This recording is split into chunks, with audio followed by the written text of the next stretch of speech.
This story began in the deep forest. A poor girl with ragged clothes and legs all covered in abrasions ran.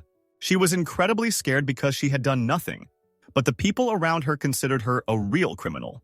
She just really wanted to see her father and brother and assumed that there must have been some kind of misunderstanding in this whole situation, due to which she was simply misunderstood. She had already made her final decision and was about to avoid it any further when suddenly, without looking at her feet, she accidentally stepped on a trap that was lying in the bushes.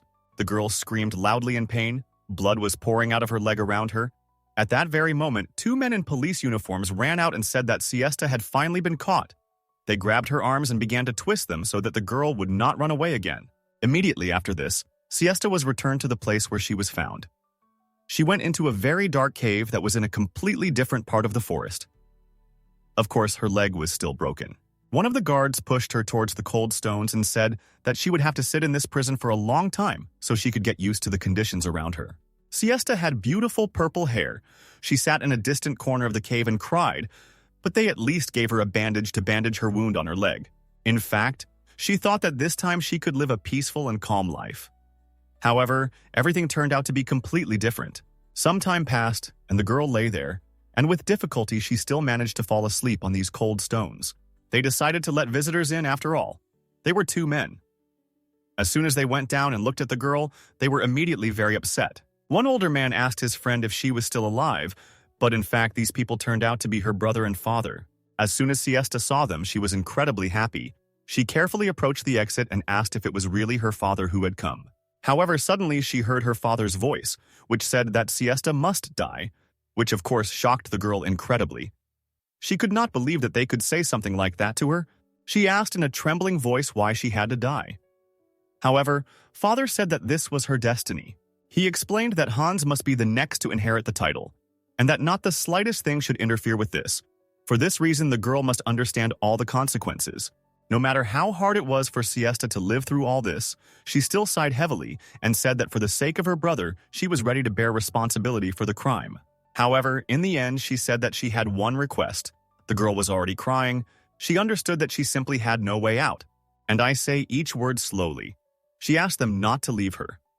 But as soon as the father heard this request, he immediately grimaced. He said that it was all disgusting and that he didn't even want to hear about it. The damned child had no value, and he asked his daughter if she understood it at all. Siesta heard this was very upset. The man turned around and started to leave. He said that in that case, she just had to fulfill her role. She shouldn't have had any other desires, she didn't deserve it. But in fact, the girl knew perfectly well that this man would do everything to avoid seeing her as his daughter. However, despite all this, she still loved him.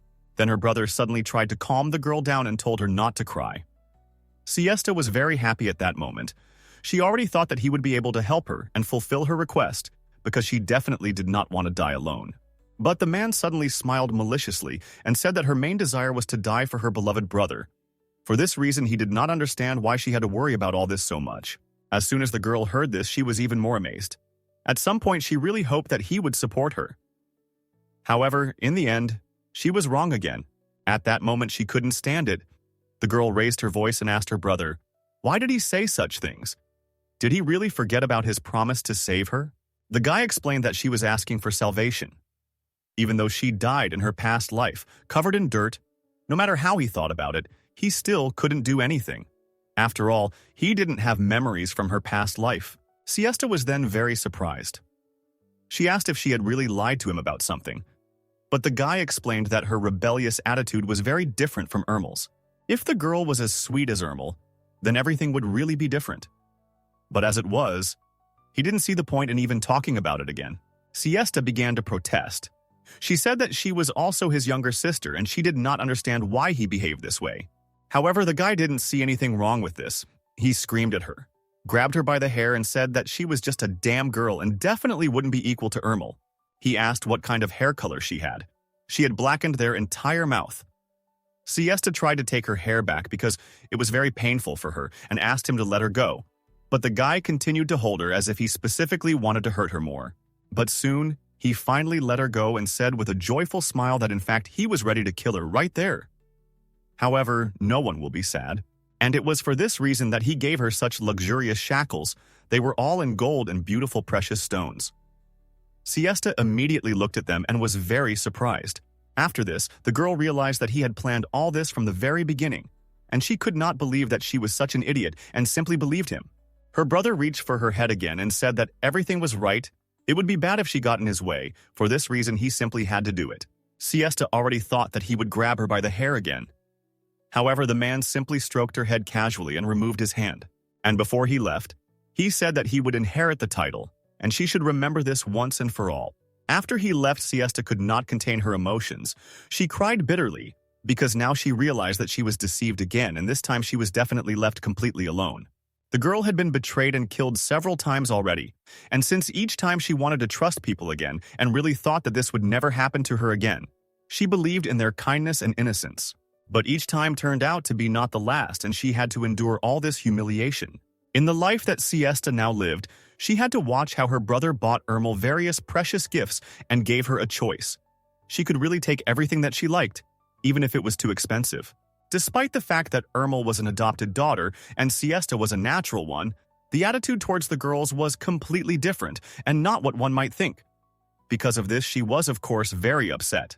The Hanten dynasty had bluish-purple hair from generation to generation because only the girl's hair color was different. She began to be called the cursed child. One day, when Siesta was still living in the palace with her brother, sister, and father, her brother decided to give her a gift. It was that very beautiful gold bracelet. He said that he had prepared it especially for her. The girl was incredibly happy then. This was the first gift from him. During all this time, she didn't even believe that she was allowed to touch it and asked if this really happened. The man immediately told her that it was so. Siesta then thanked her brother with all her heart, and after that day she never took off this bracelet. It was very dear to her. In fact, she was really delighted that the bracelet that her brother bought her, especially thinking about the girl, was also very much so. But in the end, she was naively happy and began to wear it every day. And in the end, she realized that she was simply taken and abandoned. She was betrayed for the 10th time, and the girl realized that she was too naive. The girl began to hit her hand against the wall in order to take off this bracelet and thought that she would never forgive or trust anyone in her life again because everyone lets her down. Siesta thought that she no longer wanted to wear any shackles, and she still managed to destroy this bracelet. These people whom she trusted with all her soul simply took away her freedom. The girl suddenly turned her head to the side and saw small, beautiful butterflies. She immediately rejoiced as soon as she saw them and thought that they had come for her. But at that moment, she felt an incredibly strong weakness in her body. The girl fell to the ground and, leaning her back against the stones, thought that this time she had very little time left. Before Siesta died for those she loved, she wasted her time and was really stupid. At that moment, the girl thought that now she cried for the last time. She would definitely not allow anyone to mock her anymore. Also, from this moment, the girl will certainly defend herself with these thoughts. She lost consciousness and finally died. However, after a short darkness, she suddenly opened her eyes again. She looked around and realized that she was in a very familiar place. Because of this, she was very upset because she again found herself in the same family. Then Siesta dies. The same butterflies always fly to her. And when she opens her eyes, she inevitably finds herself at the age of 16 in her father's estate. On the other hand, several times the revivals were absolutely useless because the girl did not change anything in her life. She did everything possible then and believed that her father and brother would be able to love her if she did as they wanted. But for them, yours, she was nothing more than just a small bug that they used for their own interests and purposes. The girl did not know how much longer she would be constantly despised. She was really tired of it all. So the first thing Siesta did was get up and go to the mirror to look at her appearance again. As soon as she saw her reflection in the mirror, she was very unhappy. After all, in her opinion, she had a terrible face, even though it had only returned to 2 years ago. In addition to all this, she still had her old hair color, which was a real problem for her. Her brother always said that there was something wrong with her hair. As soon as he saw her new hairstyle, he immediately asked if she had cut it herself. Siesta, in a past life. I said in a joyful voice that this was really so. She thought that it would be better to do it herself. The man then smiled and said that it was a good decision and that such a hairstyle really suited her. Of course, his sister. As soon as she heard this, she was incredibly happy. Her brother rarely paid attention to her, and when he noticed such little things, this made her the happiest in the world. Siesta sighed heavily and thought that she was a real idiot who didn't see the sarcasm in his voice. And only now, after another bad ending to her life, she finally understood it. Her mother died because she couldn't look after her. And if Siesta had been strong, she definitely wouldn't have allowed them to kick her. She could have defended not only her rights but also the rights of her mother, and then everything would have been different. As soon as she thought about all this, she became incredibly angry. Now Siesta knew that she understood everything, and that she was afraid to use force then. However, now everything was different. And those bracelets were also just a trick to hold back the power of Siesta. But in fact, when she ran through the forest in her past life and got caught in a trap, she tried to get out, but she didn't succeed. She couldn't run, but she remembered that she could move to her father with the help of her abilities. The girl immediately thought about it. However, she still couldn't do anything because of this. And then Siesta got caught. She didn't understand why she couldn't return to her father and the others, so she tried again. But the men who stood behind her realized that she was trying to use her strange power. They had absolutely no idea if they could approach her, and one of the partners said that he could be completely calm because Mr. Hans had put shackles on her, so she definitely wouldn't be able to do anything to them. And when Siesta remembered all this, she realized that it was really true. Before he put the bracelet on her, he used his power. Her brother said that he chose it especially for her, and it was really true. He selected it for her powers. The girl thought that he also didn't know anything, and it had to continue like that. She believed that he was really worried about her and didn't understand what was wrong. However, of course, it was all a lie, and he was perfectly aware of everything. Siesta never thought that her father and brother could be a threat to her. She let her guard down and ultimately paid for it with her life again. The girl opened a special hair oil from the lubricants, and in the end she thought that it was time for her to come to her senses. She had to take control of her life and not let everyone else decide for her. Without thinking twice, Siesta changed her clothes and even put on a little makeup. She looked truly amazing, even though she was only 16 at the time. She made a decision that from that moment on she would no longer cry and show weakness as before. It was time for her to greet her beloved family with a new look and a new mindset. Therefore, her family had already gathered at the dinner table. They were sitting, and her father turned to Ermel, asking how her preparation for the ball that the girl was so eagerly awaiting was going. His adopted daughter replied that everything was fine. Her brother bought her a dress, so she was going to wear it. She thought it would fit the theme perfectly. Then Hans turned to the girl and said that it was very good that she had finally made her choice, because there were a lot of dresses and he understood how difficult it could be to choose one. His beloved little sister laughed happily and told her brother that she was wearing one, but he bought several of them. So of course it became a little more difficult for her to choose, since they were all simply amazing. When the father suddenly thought about it and told the girl that she would need flowers for the ball, the heads of the Elcor and Hakarin families would be coming, so the woman should not disgrace their family under any circumstances. The girl was a little wary because it was really very serious, but she said that she would definitely act like a member of the Hentain family. Therefore, he shouldn't worry. She would never let them down. At that very moment, the door to the dining room opened and Siesta walked in. She was simply shining with her beauty and grace. The girl turned to her father and brother and wished them good morning. As soon as the brother heard her voice, he immediately looked in her direction with irritation. He didn't think that she would suddenly want to join them. But her stepsister looked at the girl and was even more surprised. She asked, "Has something really changed?" And continued to look at the Siesta. She said that there was definitely something different. Siesta giggled and said that she definitely wouldn't be loved more than her. So any changes were completely meaningless and she didn't notice anything like that. Her sister also laughed and said that she was really sorry since she felt that way. However, at that moment, their sweet conversation was interrupted by a knock on the table. This sound was made by the father. He hit the table with his hand and looking at the Siesta with an angry look, he coldly told the girl that he had told her not to appear in front of him. However, for some reason, she plucked up her courage and decided to go down. Hans was also indignant. He stood up from his seat and told his sister that it was definitely pointless for her to preen herself. It couldn't help her in any way, so she had to learn politeness. The man reached out to her with his hand in order to hit her and thereby teach her a lesson. Only Siesta was able to react at that time. She dodged his blow using her magical abilities and thought that nothing new was happening in this life. Everything was going according to the same scenario. The guy almost fell as soon as he saw his sister in front of him. He was very surprised. He did not understand how she could disappear so quickly right from under his nose. But the girl smiled and said that she was right behind him and asked, "Wasn't he going to teach her so-called good manners?" Hans, meanwhile, tried to turn around. However, as soon as he did this, The girl touched him with just one finger, and she had such great strength that he could not stay on his feet and simply fell headfirst into the soup. The father and sister were very surprised. The boy, meanwhile, started coughing because the soup got into his eyes and nose. He tried to remove it, but he was not very successful. Meanwhile, she was incredibly pleased with herself. This was the first time she was able to fight back against her brother, and even take a little revenge on him. Because of this, she felt incredibly good at heart. The father, meanwhile, looked at his daughter and asked with horror how she could do this without even touching him.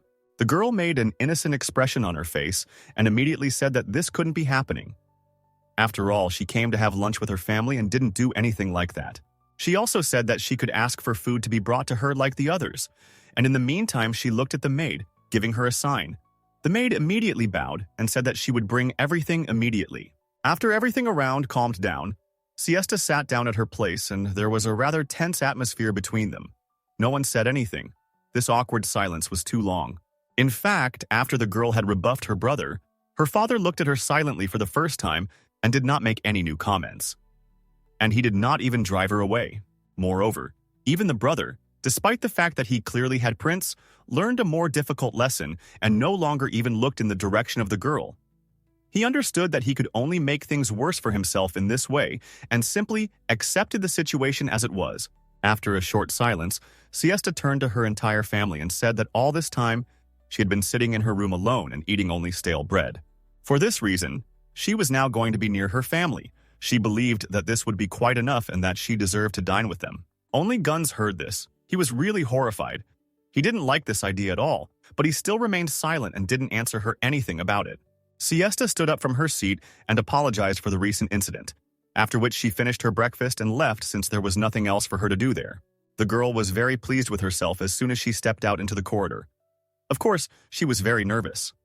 However, she thought that she had done her job quite well. Siesta was pleased with herself for the first time. However, this was really only the beginning. Many more different accomplishments and successes awaited her, as well as defending her boundaries. Siesta continued walking towards her room when she suddenly heard the door from the dining room open, and her stepsister ran out. She smiled happily and ran closer to the girl, but Siesta was not so happy to talk to her. She asked what happened and why she decided to stop her.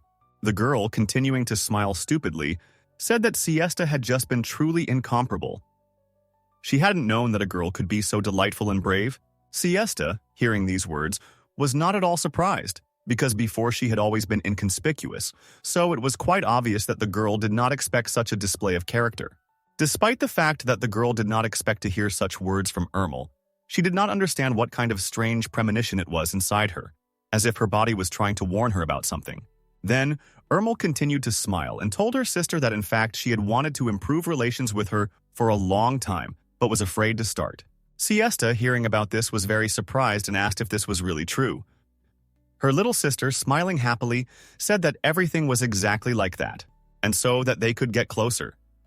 She decided to prepare a gift for her. It was a beautiful silver decoration with delightful blue stones. The girl explained that it was her decoration. However, she thought that it would suit her better and decided to give it to her. The girl was a little surprised at the time and asked if this was really the one that her brother had given her, and she also asked why in that case Ermel was giving it to her. My sister smiled happily and said that this is quite rare and an expensive thing. She thought that this decoration could be just perfect for her little sister, and for this reason she made such a gift. Of course, Siesta understood that she had something in mind, because she definitely wouldn't do something like that just like that. But the girl had her own plan for this, so she thanked her sister for this gift and said that she had also been thinking about how the two of them could improve their relationship. Her sister smiled happily and said that she was very glad that everything had worked out this way. Of course, Siesta didn't know for sure whether the girl really thought that or was just lying to her in order to get something for herself. But either way, she was no longer going to let them all use her for their own selfish purposes. In fact, in the kingdom of Nibelui, there lived clans that had a rare and special power, and it was precisely the clan of Henton that possessed the power of light. The Elcor's mouth possessed the powers of darkness, and the Hakarainen had the power of air. These natures had the highest count titles and enjoyed great trust from the state and the aristocracy. Meanwhile, Siesta returned to her room. She decided to go out onto the veranda to clear her head a little and thought about the gift her sister had given her. Siesta also thought that he would want her to wear this decoration to the upcoming ball, She thought about the Elcor's aide, who was the head of the family that possessed the power of darkness. He was called the White Swan for his beautiful elegance and grace. However, Siesta was on very bad terms with him. As for Len Arkanen, they never had any contact, so the girl practically didn't even know anything about him, so she didn't consider him a strong threat to herself. One day, Siesta was going to find out what kind of person he was. However, at that moment, she had to start preparing for the ball because it was an incredibly important event. For this reason, she returned to the room and found a purple cape in her closet. She put it on herself and thought that nothing had really changed in her. This, of course, did not suit her. For this reason, she plucked up her courage and took off this cape to eat and no longer wanted to hide from everyone. She was going to declare herself to the world. And for this, she had to start at least with her town. As soon as she went out into the city, she was truly pleased. In fact, she didn't even think about how she used to go out into the street out of fear of being wounded. She always ran in a hurry through the alleys and hid behind the hood. Because of this, Siesta couldn't even properly look at the city.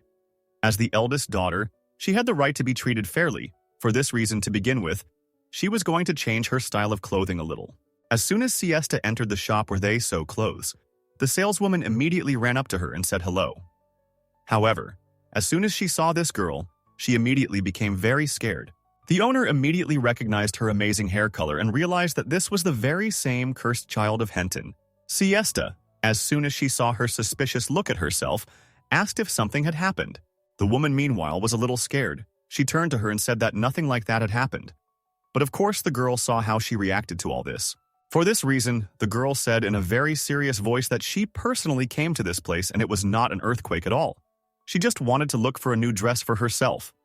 Therefore, she did not need to react so sharply to this. The saleswoman immediately ran off in the other direction. She asked her for forgiveness and said that she would immediately prepare everything. And after some time, she came with a large selection of dresses. She explained that these were the most popular specimens that might interest Siesta, while she stood to the side, shaking with fear. The girl herself, meanwhile, thought that she was obliged to make an unforgettable impression. For this reason, she was not ready to make concessions for this reason. She needed good options. They are the ones that the woman provided her. The hostess, meanwhile, pointed somewhere to the side and said that if Siesta wanted, she could try it on in a special place for this and think about her choice. The girl thoughtfully said that she actually wasn't against it. Siesta thought that maybe there were a few items that might look good on her and headed towards the fitting rooms. But turning her head to the side, she suddenly noticed a beautiful brooch in the form of a purple butterfly that was lying on the display case. She asked if she could look at this pin. The saleswoman suddenly smiled awkwardly and told the lady that it was too expensive. It was one of a kind, so its price was truly astronomical. So she did not advise the girl to focus her attention on this thing. Siesta, hearing that this decoration was the only one in the world, immediately thought that it was very good. That way she could definitely stand out from everyone else. Therefore, the girl also pointed out small earrings and shoes that could suit her with this brooch, and the outfit that she was going to try on. The saleswoman had no choice but to agree to this. After some time, Siesta tried on all several outfits, and despite the fact that from the outside they didn't look very good, on her they played in a completely new way. The girl thought that in this form she could certainly get rid of the negative image of a cursed child. She really was delightful, so she took the outfit for herself anyway. Siesta thought that she would be truly magnificent. At a beautiful ball, however, for her, it would also not just be a place of entertainment, but a real battlefield. In other words, Siesta would be there as a soldier in armor and she definitely wasn't going to let anyone break her. This time, the girl was absolutely serious, and for this reason she didn't even think about giving up. After some time, she bought the outfit and even changed into it. The saleswoman even came out to accompany the girl and bowed, thanked her for the purchase, and told her to come to her again. As soon as the girl went outside, she immediately saw a noble lady accompanied by a maid. And because of this, she felt a little sad.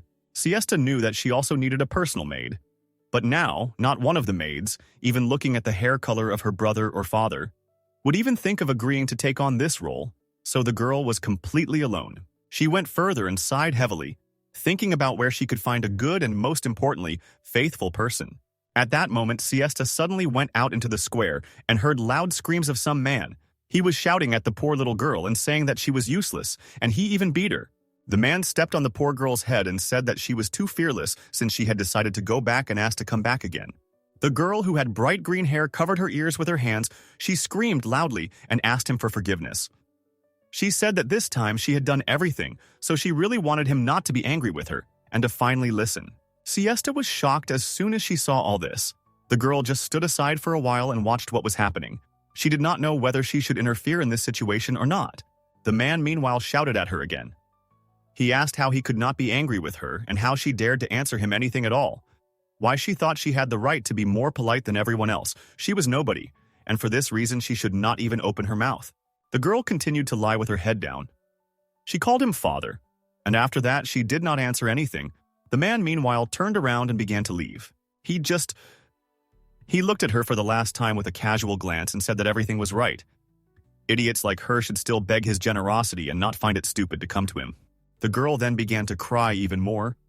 She asked the man not to leave her. She continued to call him father and said that without him she definitely wouldn't be able to do anything. She didn't even know where to go. Siesta, who had been watching what was happening all this time, was simply horrified. She did not understand what had just happened and what she should do next. However, at that moment the girl realized one fact for herself, that wherever she was, there were always strong or weak, and always the strong were unreasonably cruel to everyone. Siesta had no choice but to simply endure the bloody vomiting after another volley of blows because she saw no new way out for herself. And when the storm passed, her only wish was that all this would turn out to be just a dream, or her imagination. She did not want to accept that all this was in reality. Meanwhile, when the little girl ran after her father so that he would forgive her, the man became very angry. He swung at her again and, calling her a little creature, told her to stop clinging to him. But Siesta was at his mercy at that moment and blocked the man's blow. She even used her abilities to prevent him from harming her too. At some point, the girl looked up and saw in front of her the girl who had saved her. She was very surprised but did not say a single word. The man was very indignant. He looked at Siesta and asked who she was anyway because he had never seen her before and did not understand why she decided to interfere. Siesta then looked at the young girl who was completely exhausted, and she thought that she looked exactly the same before. She only faintly hoped that at least someone would be able to save her someday. However, in the end, no one helped her. But Siesta decided that she could help this poor girl.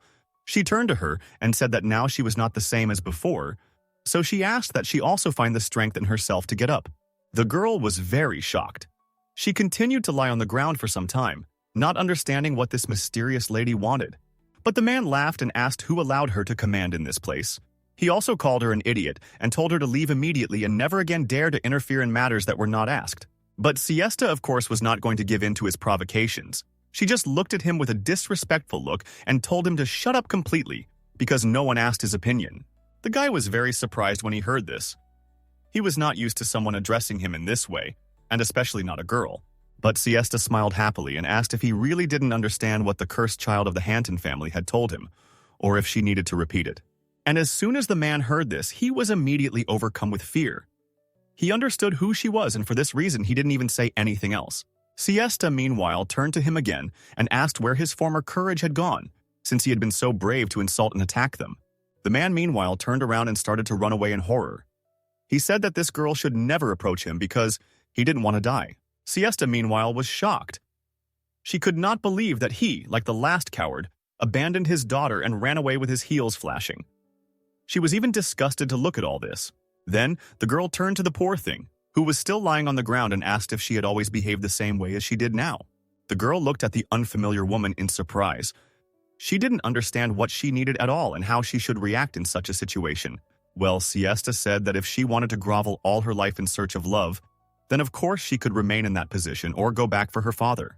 But the girl also looked at her and said that if she wanted to radically change her life, then, in that case, it would be better for her to get on her feet and go with her. Of course, the girl didn't want such a life. Even though she didn't know Siesta, for some reason she believed her, and for this reason she put her hand in hers so that she could help her get up.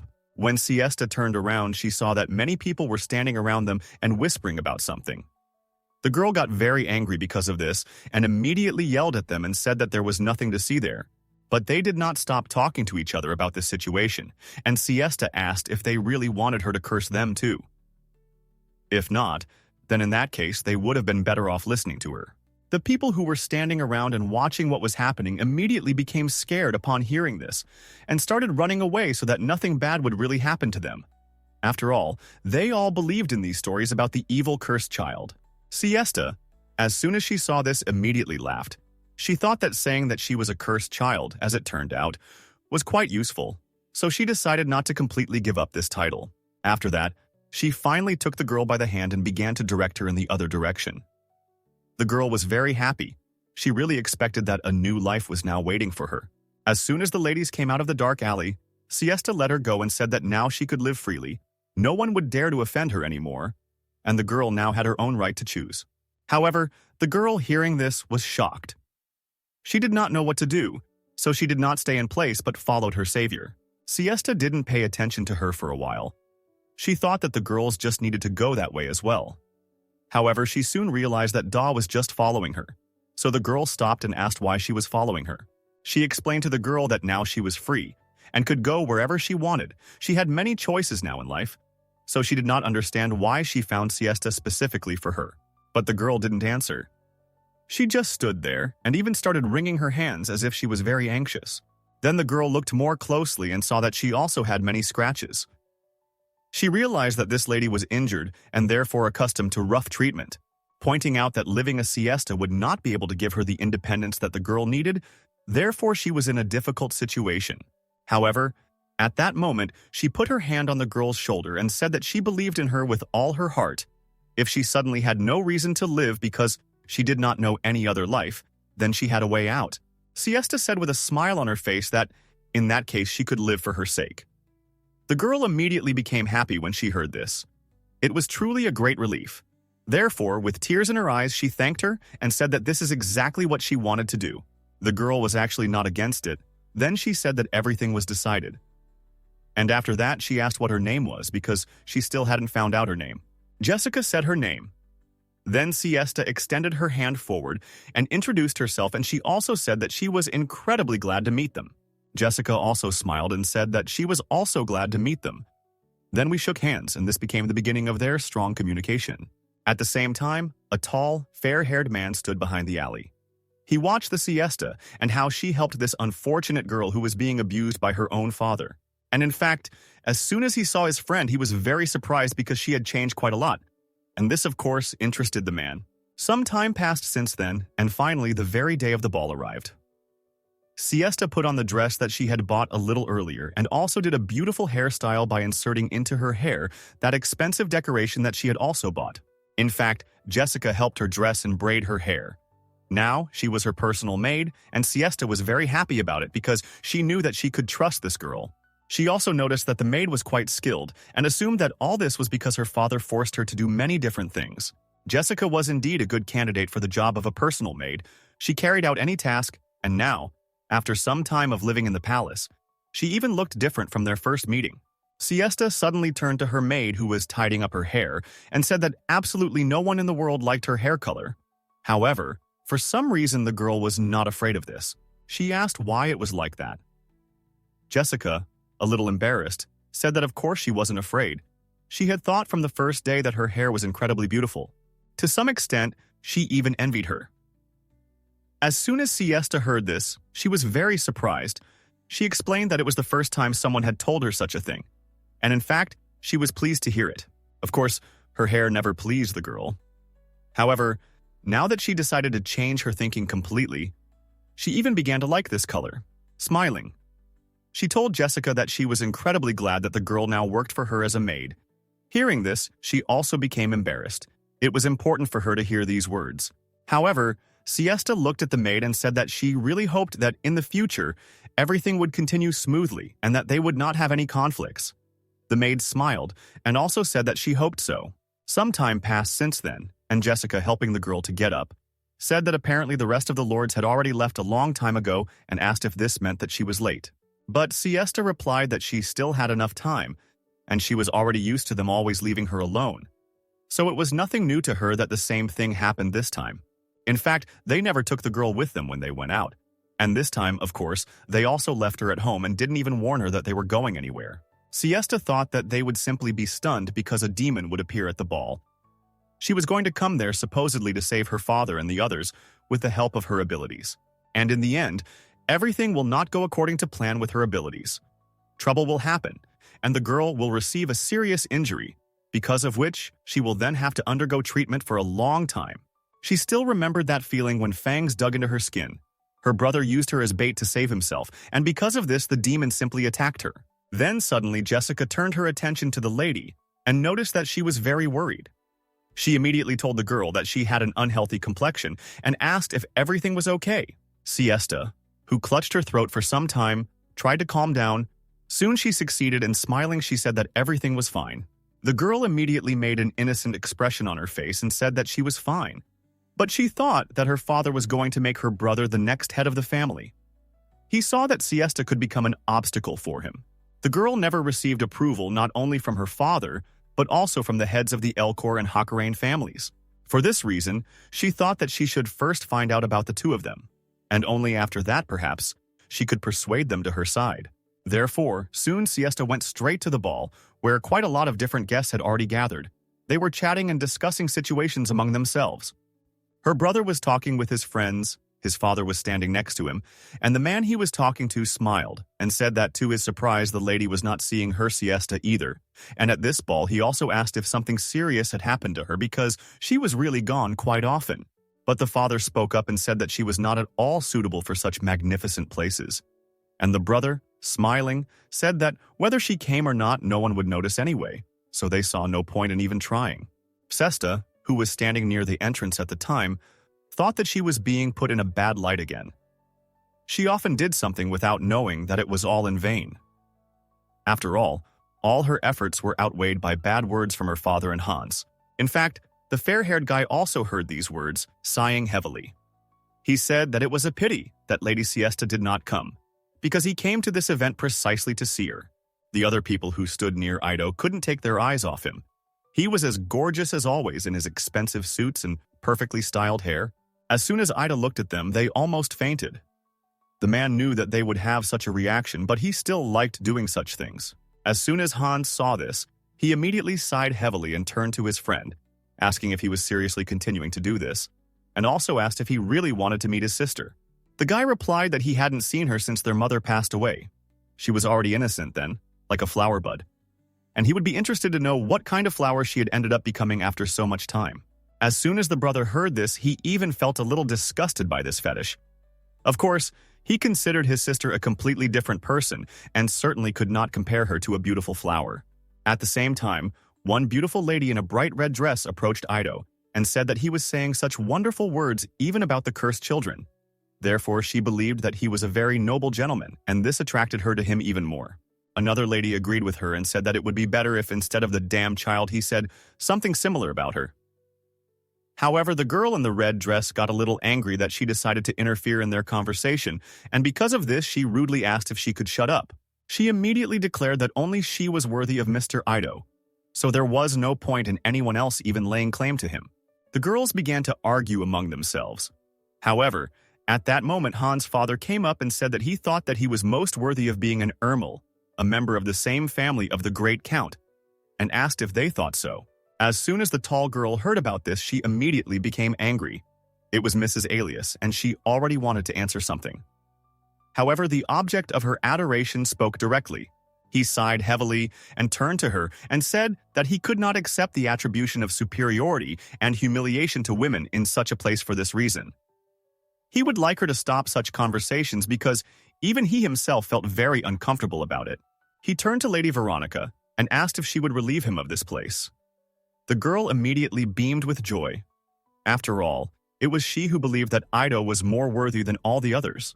For this reason, smiling happily, she immediately agreed. The man replied that in that case he was glad.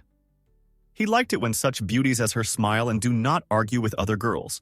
The man himself thought about the fact that he simply had to stand up for her even though he did not agree with her. He was happy with such a lot of attention from the girls, and for this reason he did not see any problems in this. Hans, who was standing and watching everything that was happening, smiled and praised his friend, saying that it was an excellent job. They decided to continue the dialogue. However, suddenly the butler announced that Mrs. Vivian had entered the hall. Everyone immediately looked at the balcony where the girl had appeared.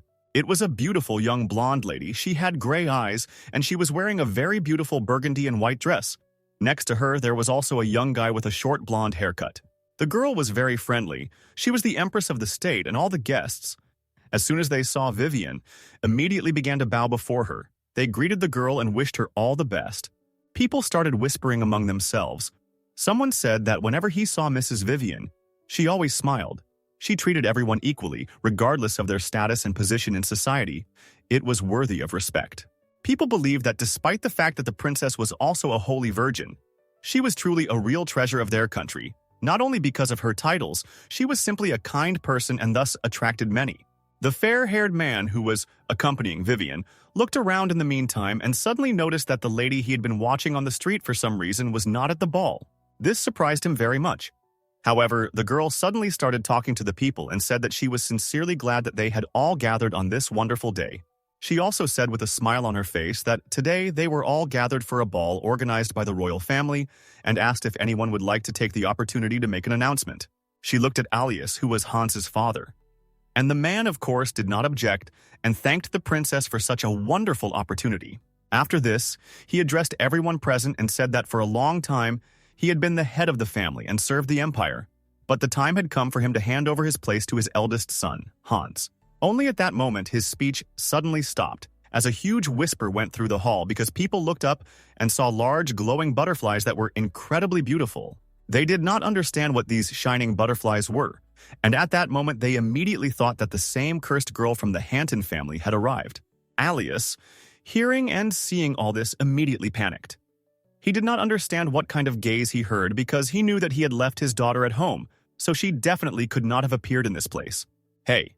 In the meantime, also began to look around and thought about the fact that the source of that enormous power was a girl who was very close to him, and this surprised him incredibly. And all because this girl Taki was really Siesta, she used her magical abilities and conjured more and more butterflies. Vivian also paid attention to her and recognized her. After the performance was over, the girl addressed everyone and said that she had come to meet the Empress and was glad to welcome everyone present. Siesta curtsied in greeting and said that she was the heir to the title of head of the Huntaton family, and also gave her name for those who suddenly did not know it. The fair-haired guy who was standing next to Vivian was very happy when he saw her. After all, it was this girl he was looking for in the crowd. However, other men did not understand what kind of idea it was about the most important thing why she did it. They thought that she was craving attention like a deprived child. Meanwhile, Ermelka just saw her sister and heard that she called herself the heir, and was very surprised. Veronica, who was nearby at the time, was also very surprised. She could not believe that this was the same cursed child about whom there were so many different rumors. Meanwhile, the father of the Siesta began to push people aside and approached her. He called her an idiot and asked what she was doing. But he did not have time to get to her because all the spectators heard some strange sounds of broken glass, and as soon as they turned their heads to the side, they saw that the window was broken, and through it flew a lot of terrible bloodthirsty monsters who wanted to kill them. Of course, the aristocrats were very scared and started running away in different directions. There was real chaos. People understood that these were demons, and that now it would be the end for them since they could not defend themselves from them. When one of the demons ran at Veronica, Ido decided to also use his magical abilities. He directed them straight towards the demon and thereby prevented his attack. Soon, a terrible, huge creature just fell to the ground right next to the girl. She screamed loudly. Everything she did was shaking with fear. She was incredibly scared by what she saw.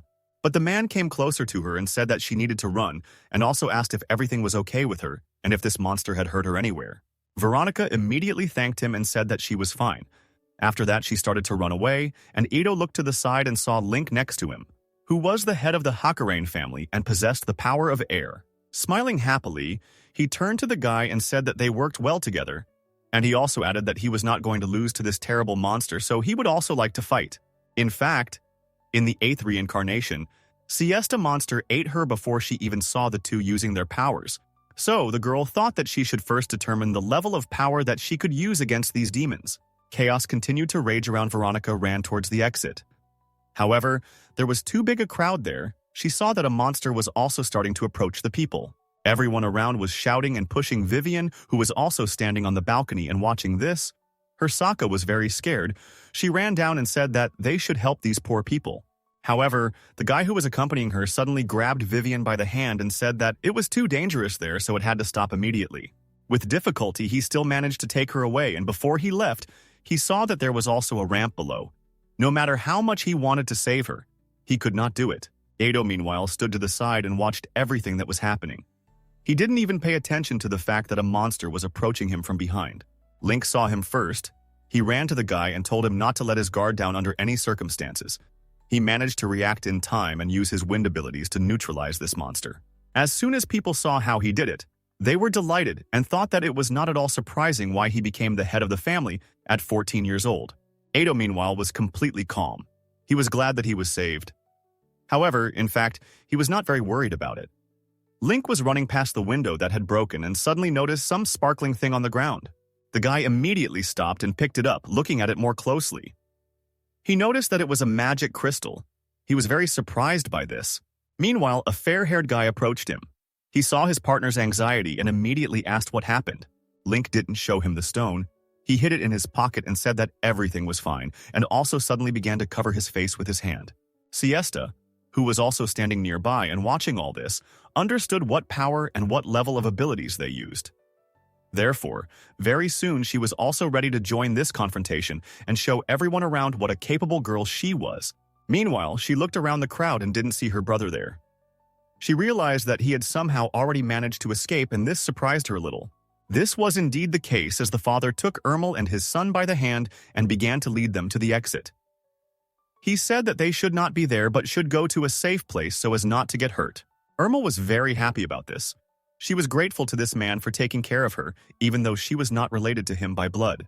However, the man suddenly looked at the girl very sternly, grimacing. He said that it would be bad if she got hurt. However, it did not look friendly at all. Armel, hearing this, became very worried. However, she did not show it and smiling said that she would be very careful. Then Hans came up to her, stroked her head and said that she didn't have to worry because he would be there and would definitely protect her if anything happened. But the father turned to his son and told him to go and do something about these monsters already, because this should have already ended. The guy hearing this immediately became worried, but his dad said that he was the heir to the title of head of the family, and if he missed the opportunity now, then that terrible nonsense that he said, if all this comes true, and they definitely didn't need it. Guns began to resist. He said that the two who were fighting the monsters had power, so he did not understand how he could help in this situation. His father, Surovi, looked at the boy and asked him to answer him. Didn't he really want to be the head of the family? There was despair in his voice. Of course, Hans didn't want to let his father down, so he just nodded his head, trying to tell him that the man would do everything. Then he took his daughter and started walking towards the exit. The guy, meanwhile, thought that only he could prove that he would be the heir. So he turned around and returned to the hall. And at that very moment, he saw how a huge monster began to rush towards him. The man did not expect this at all, and from the gust of wind that came from this monster, he fell to the ground. Hans was very worried. He did not know what to do.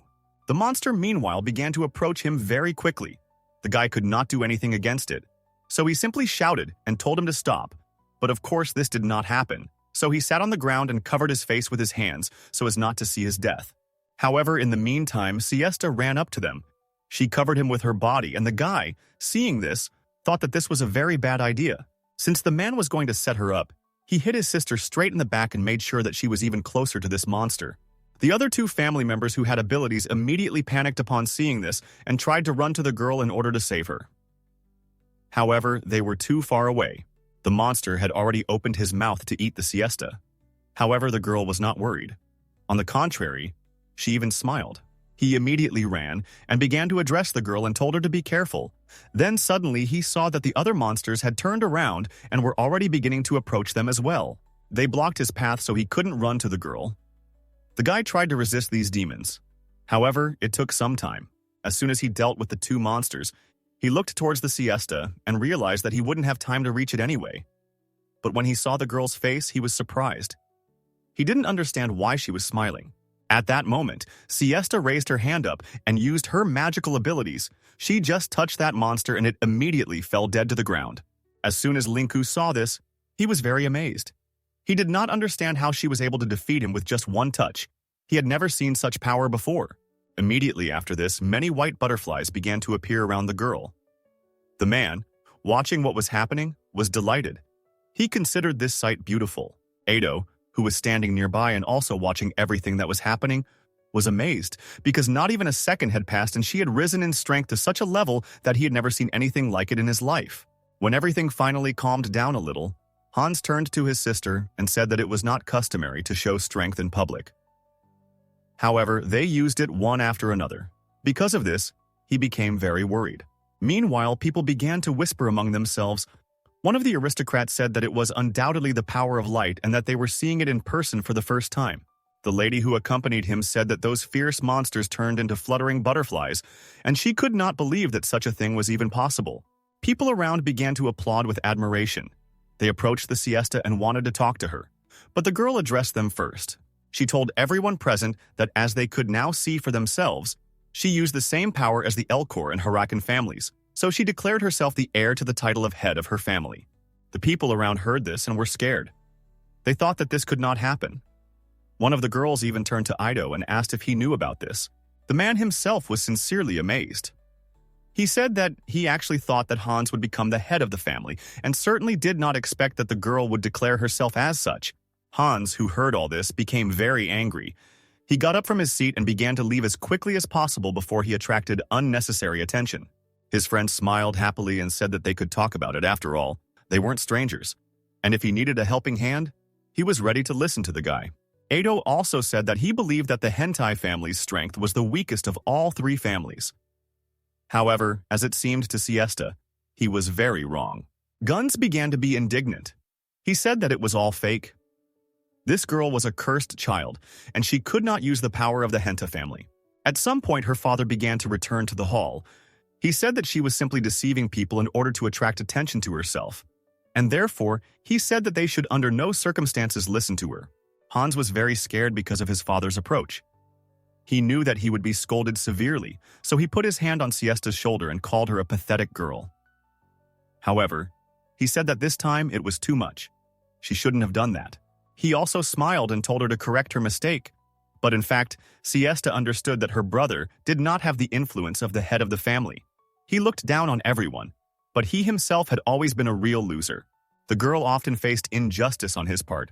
That's why she understood who was really pathetic and could only cry like a child and never had the courage to stand up for himself. After a short silence, Hans told his sister that he also had something to apologize for, so he was about to say something, but they were interrupted. It was Ado. He approached the couple and, turning to his friend, said that if he continued in the same spirit, then she would also be able to retreat. After that, he looked at the girl and, smiling peacefully, asked if everything was okay with her, because she had used quite a lot of strength. She simply smiled back at him and thanked him for his concern. She said that she was fine.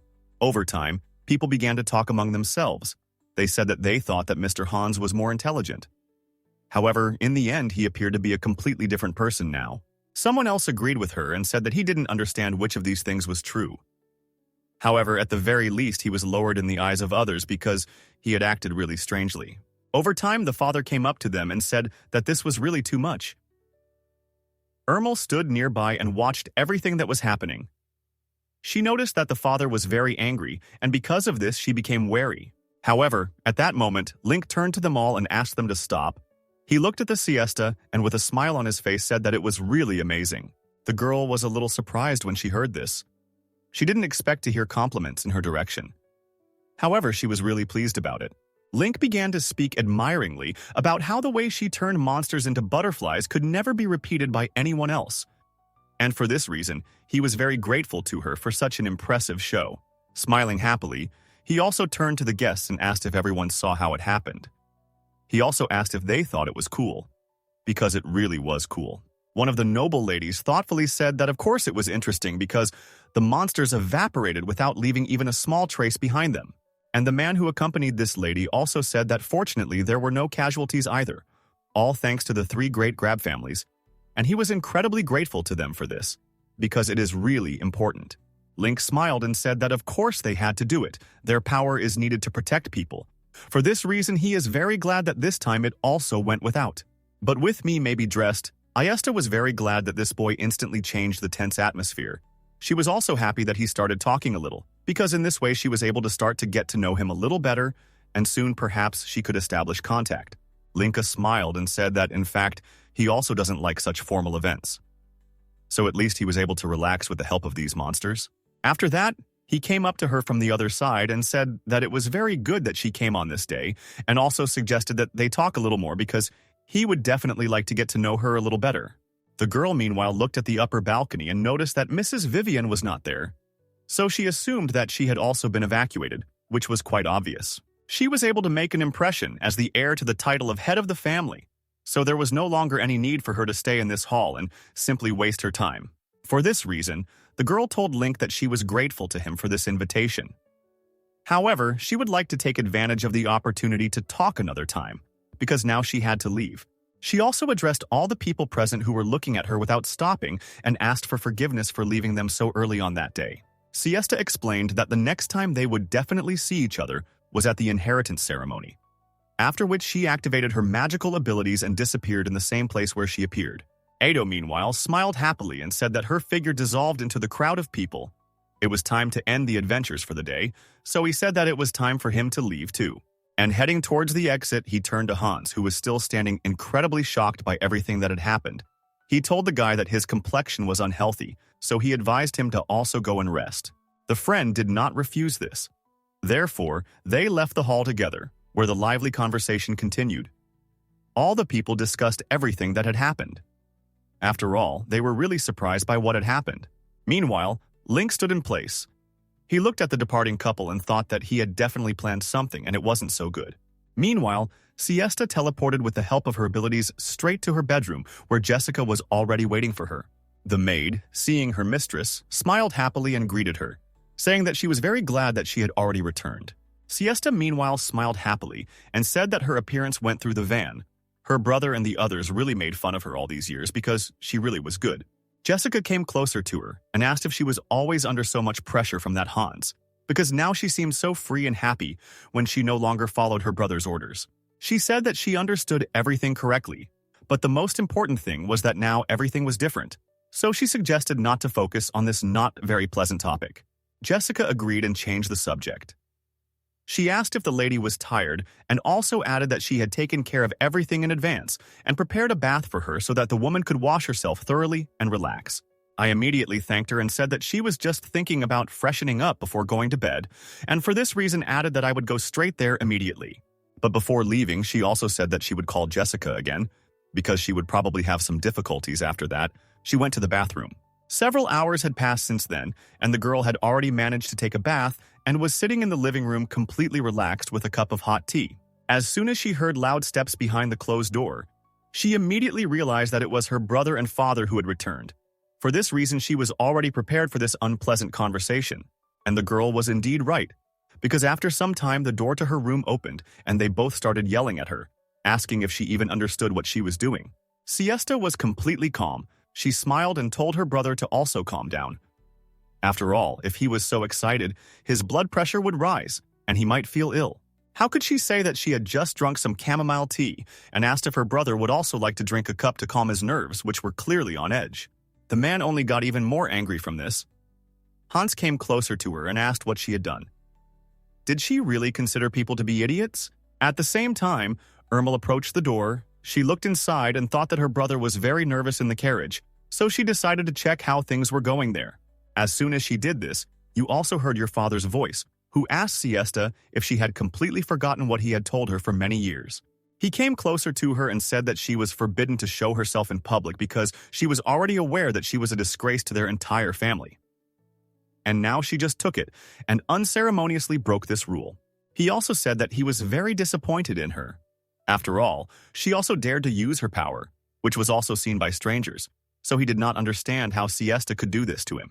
But the girl at that moment calmly stood up from her seat and said that she knew all this perfectly well and absolutely understood the consequences of her actions. She also, for a while, silently thought about the fact that she had heard these words for a dozen reincarnations already, and all her life she considered herself incredibly stupid and therefore followed orders. But she did not answer anything to her father. The girl only noticed that his tie was a little untidy.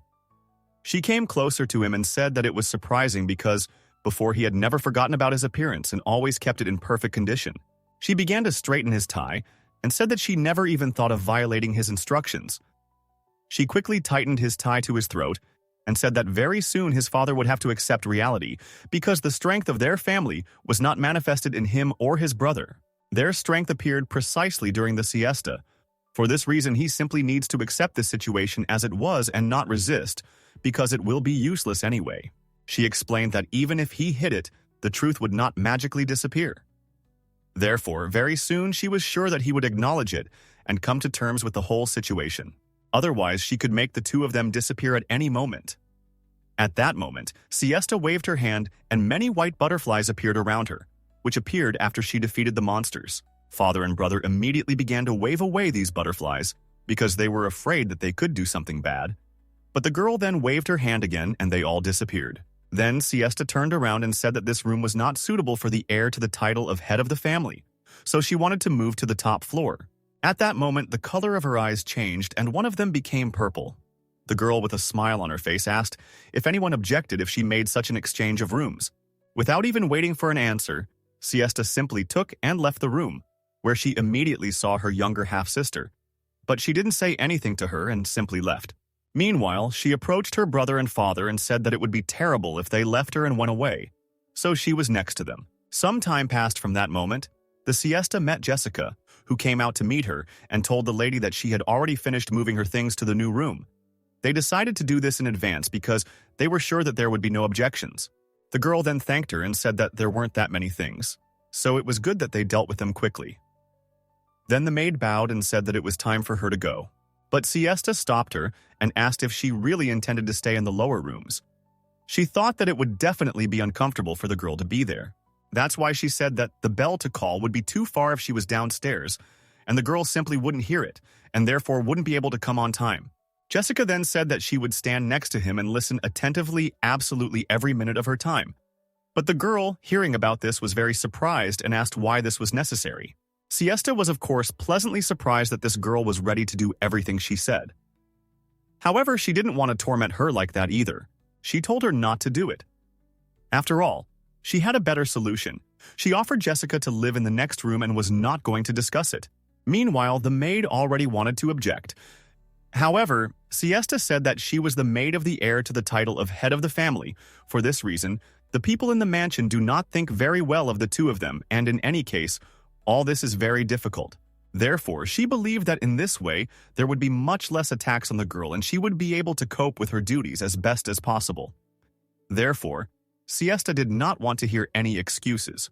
At that moment, Jessica was very amazed and pleasantly surprised because her mistress really saw her as a person, so she wanted to serve her with great joy and loyalty.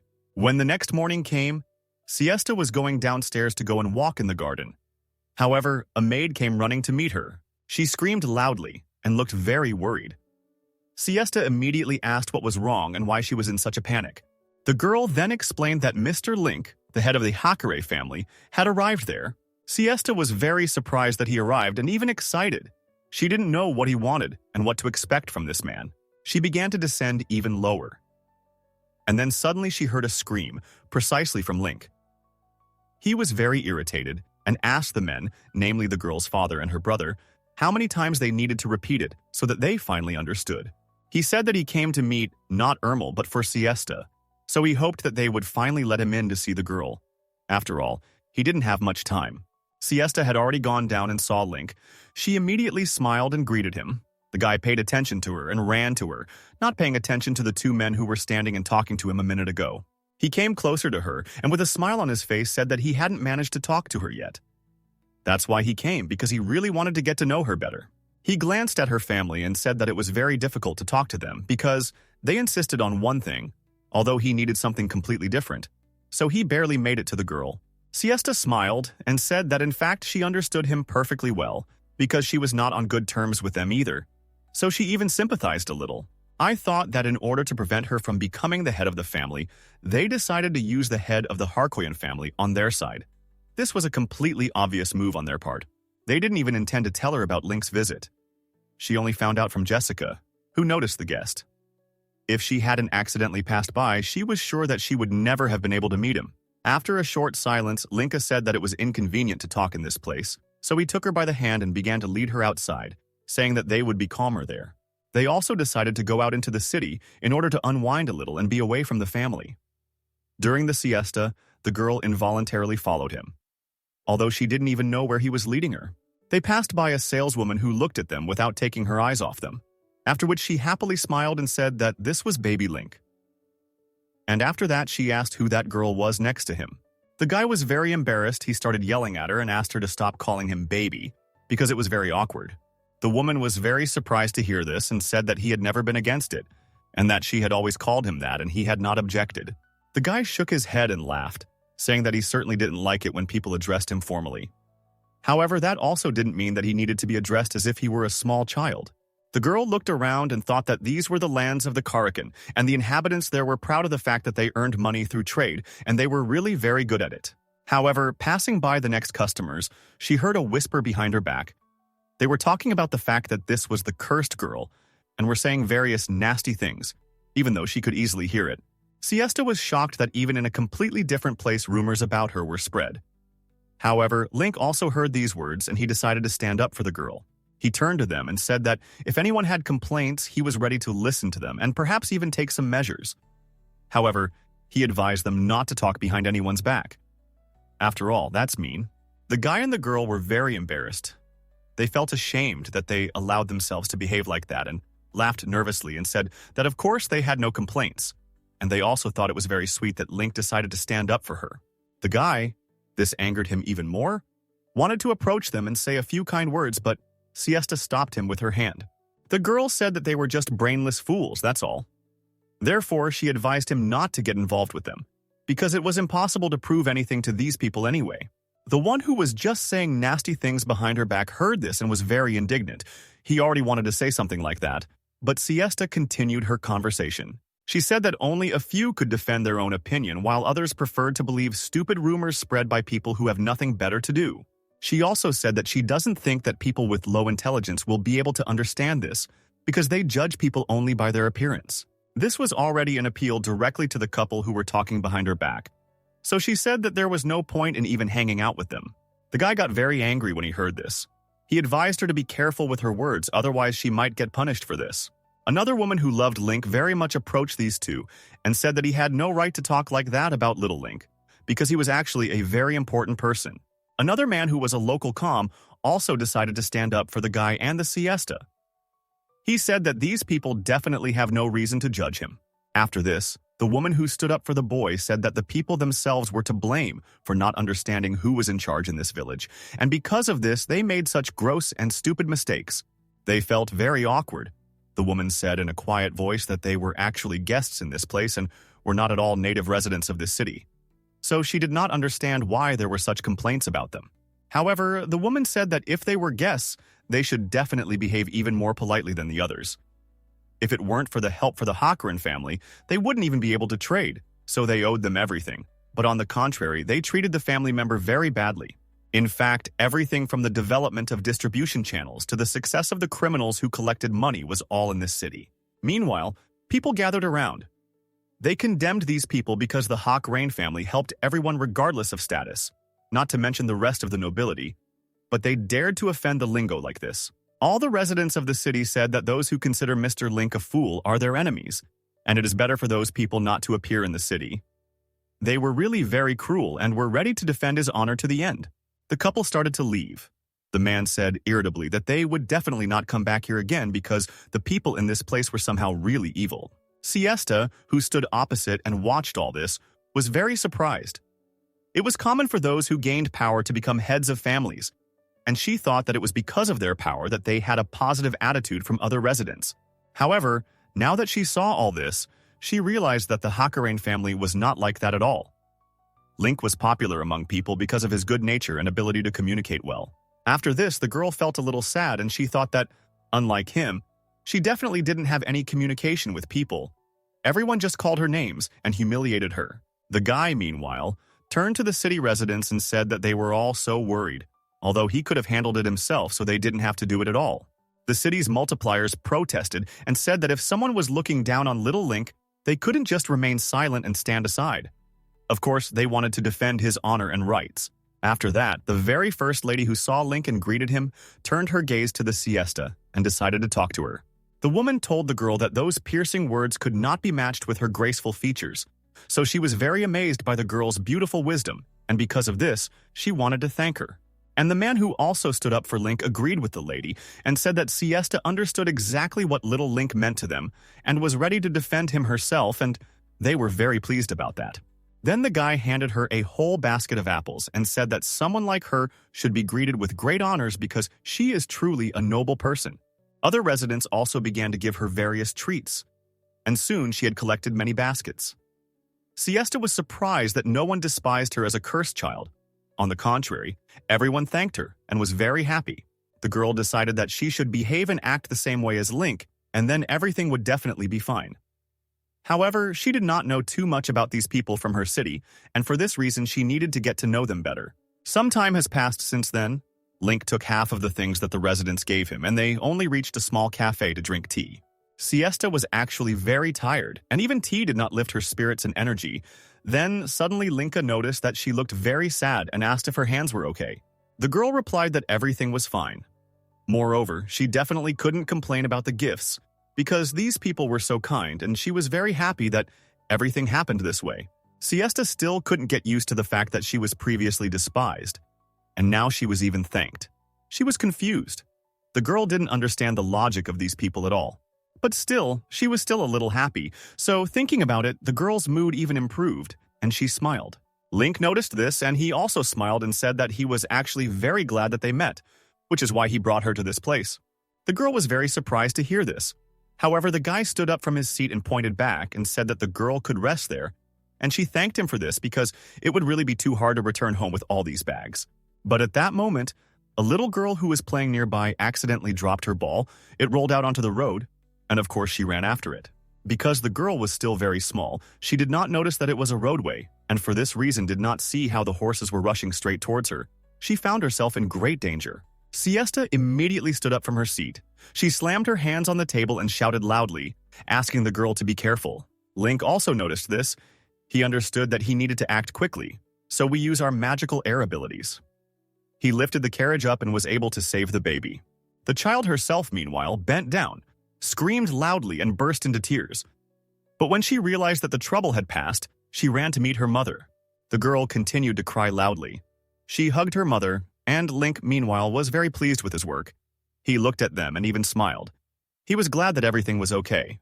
At that moment, something bad happened to his abilities, and horses started falling from the air straight at him. The guy was very surprised. He didn't expect that he wouldn't be able to withstand it with his strength.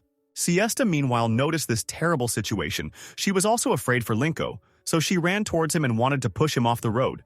The guy at the same time also began to run away because he understood that the horse was rushing very fast. Luckily, Siesta ran up in time, grabbed his hand, and used her magic to move them from that place altogether. She moved them nearby to the street, and then the girl suddenly heard a loud cry from the seller, who saw that the horse was rushing straight at him. The girl was very scared. She understood that she had to stop this horse so that no one would get hurt. The girl already wanted to use her magical abilities, but she didn't have time because Link got ahead of her. He lifted the horse up in the air and put it aside where there were no more people. After that, the guy quickly ran up to the frightened girl and the man the horse was flying at and asked if everything was okay with them, because he was really worried. Siesta stood aside at that moment. She thought that Link was completely different from her. He blinded her like the sun, and the girl could no longer think about anything else. However, she was torn away from her thoughts by the guy himself. He had already talked to the residents and returned to the girl. He thanked her for being able to save him. He explained that if he had stumbled even once, she would have been in real danger. But Siesta suddenly looked at him with an aromatic gaze and said that he shouldn't have thought about it, and that it would be best to just forget about this situation and leave it in the past. But the guy said that in no case he was convinced of this, only now that it was very important that all this happened, and he was really incredibly grateful. After that, Link, smiling with all his teeth, said that she could definitely be relied upon, and he was very happy about this. The girl, hearing this, was very surprised and asked what he meant. And the guy explained that she lives like an aristocrat and at the same time does what she wants and not society. She can stand up for herself and defend her rights.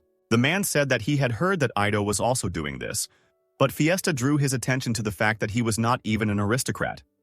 The guy did not deny this and said that he was very sorry that the aristocracy had such orders that were simply terrible. But the man, smiling happily, said that in fact he did it for a reason, but in order to see smiling people, you see the smile on their faces. He always loved it, and it brought him real pleasure. So he also looked for his own benefit in it.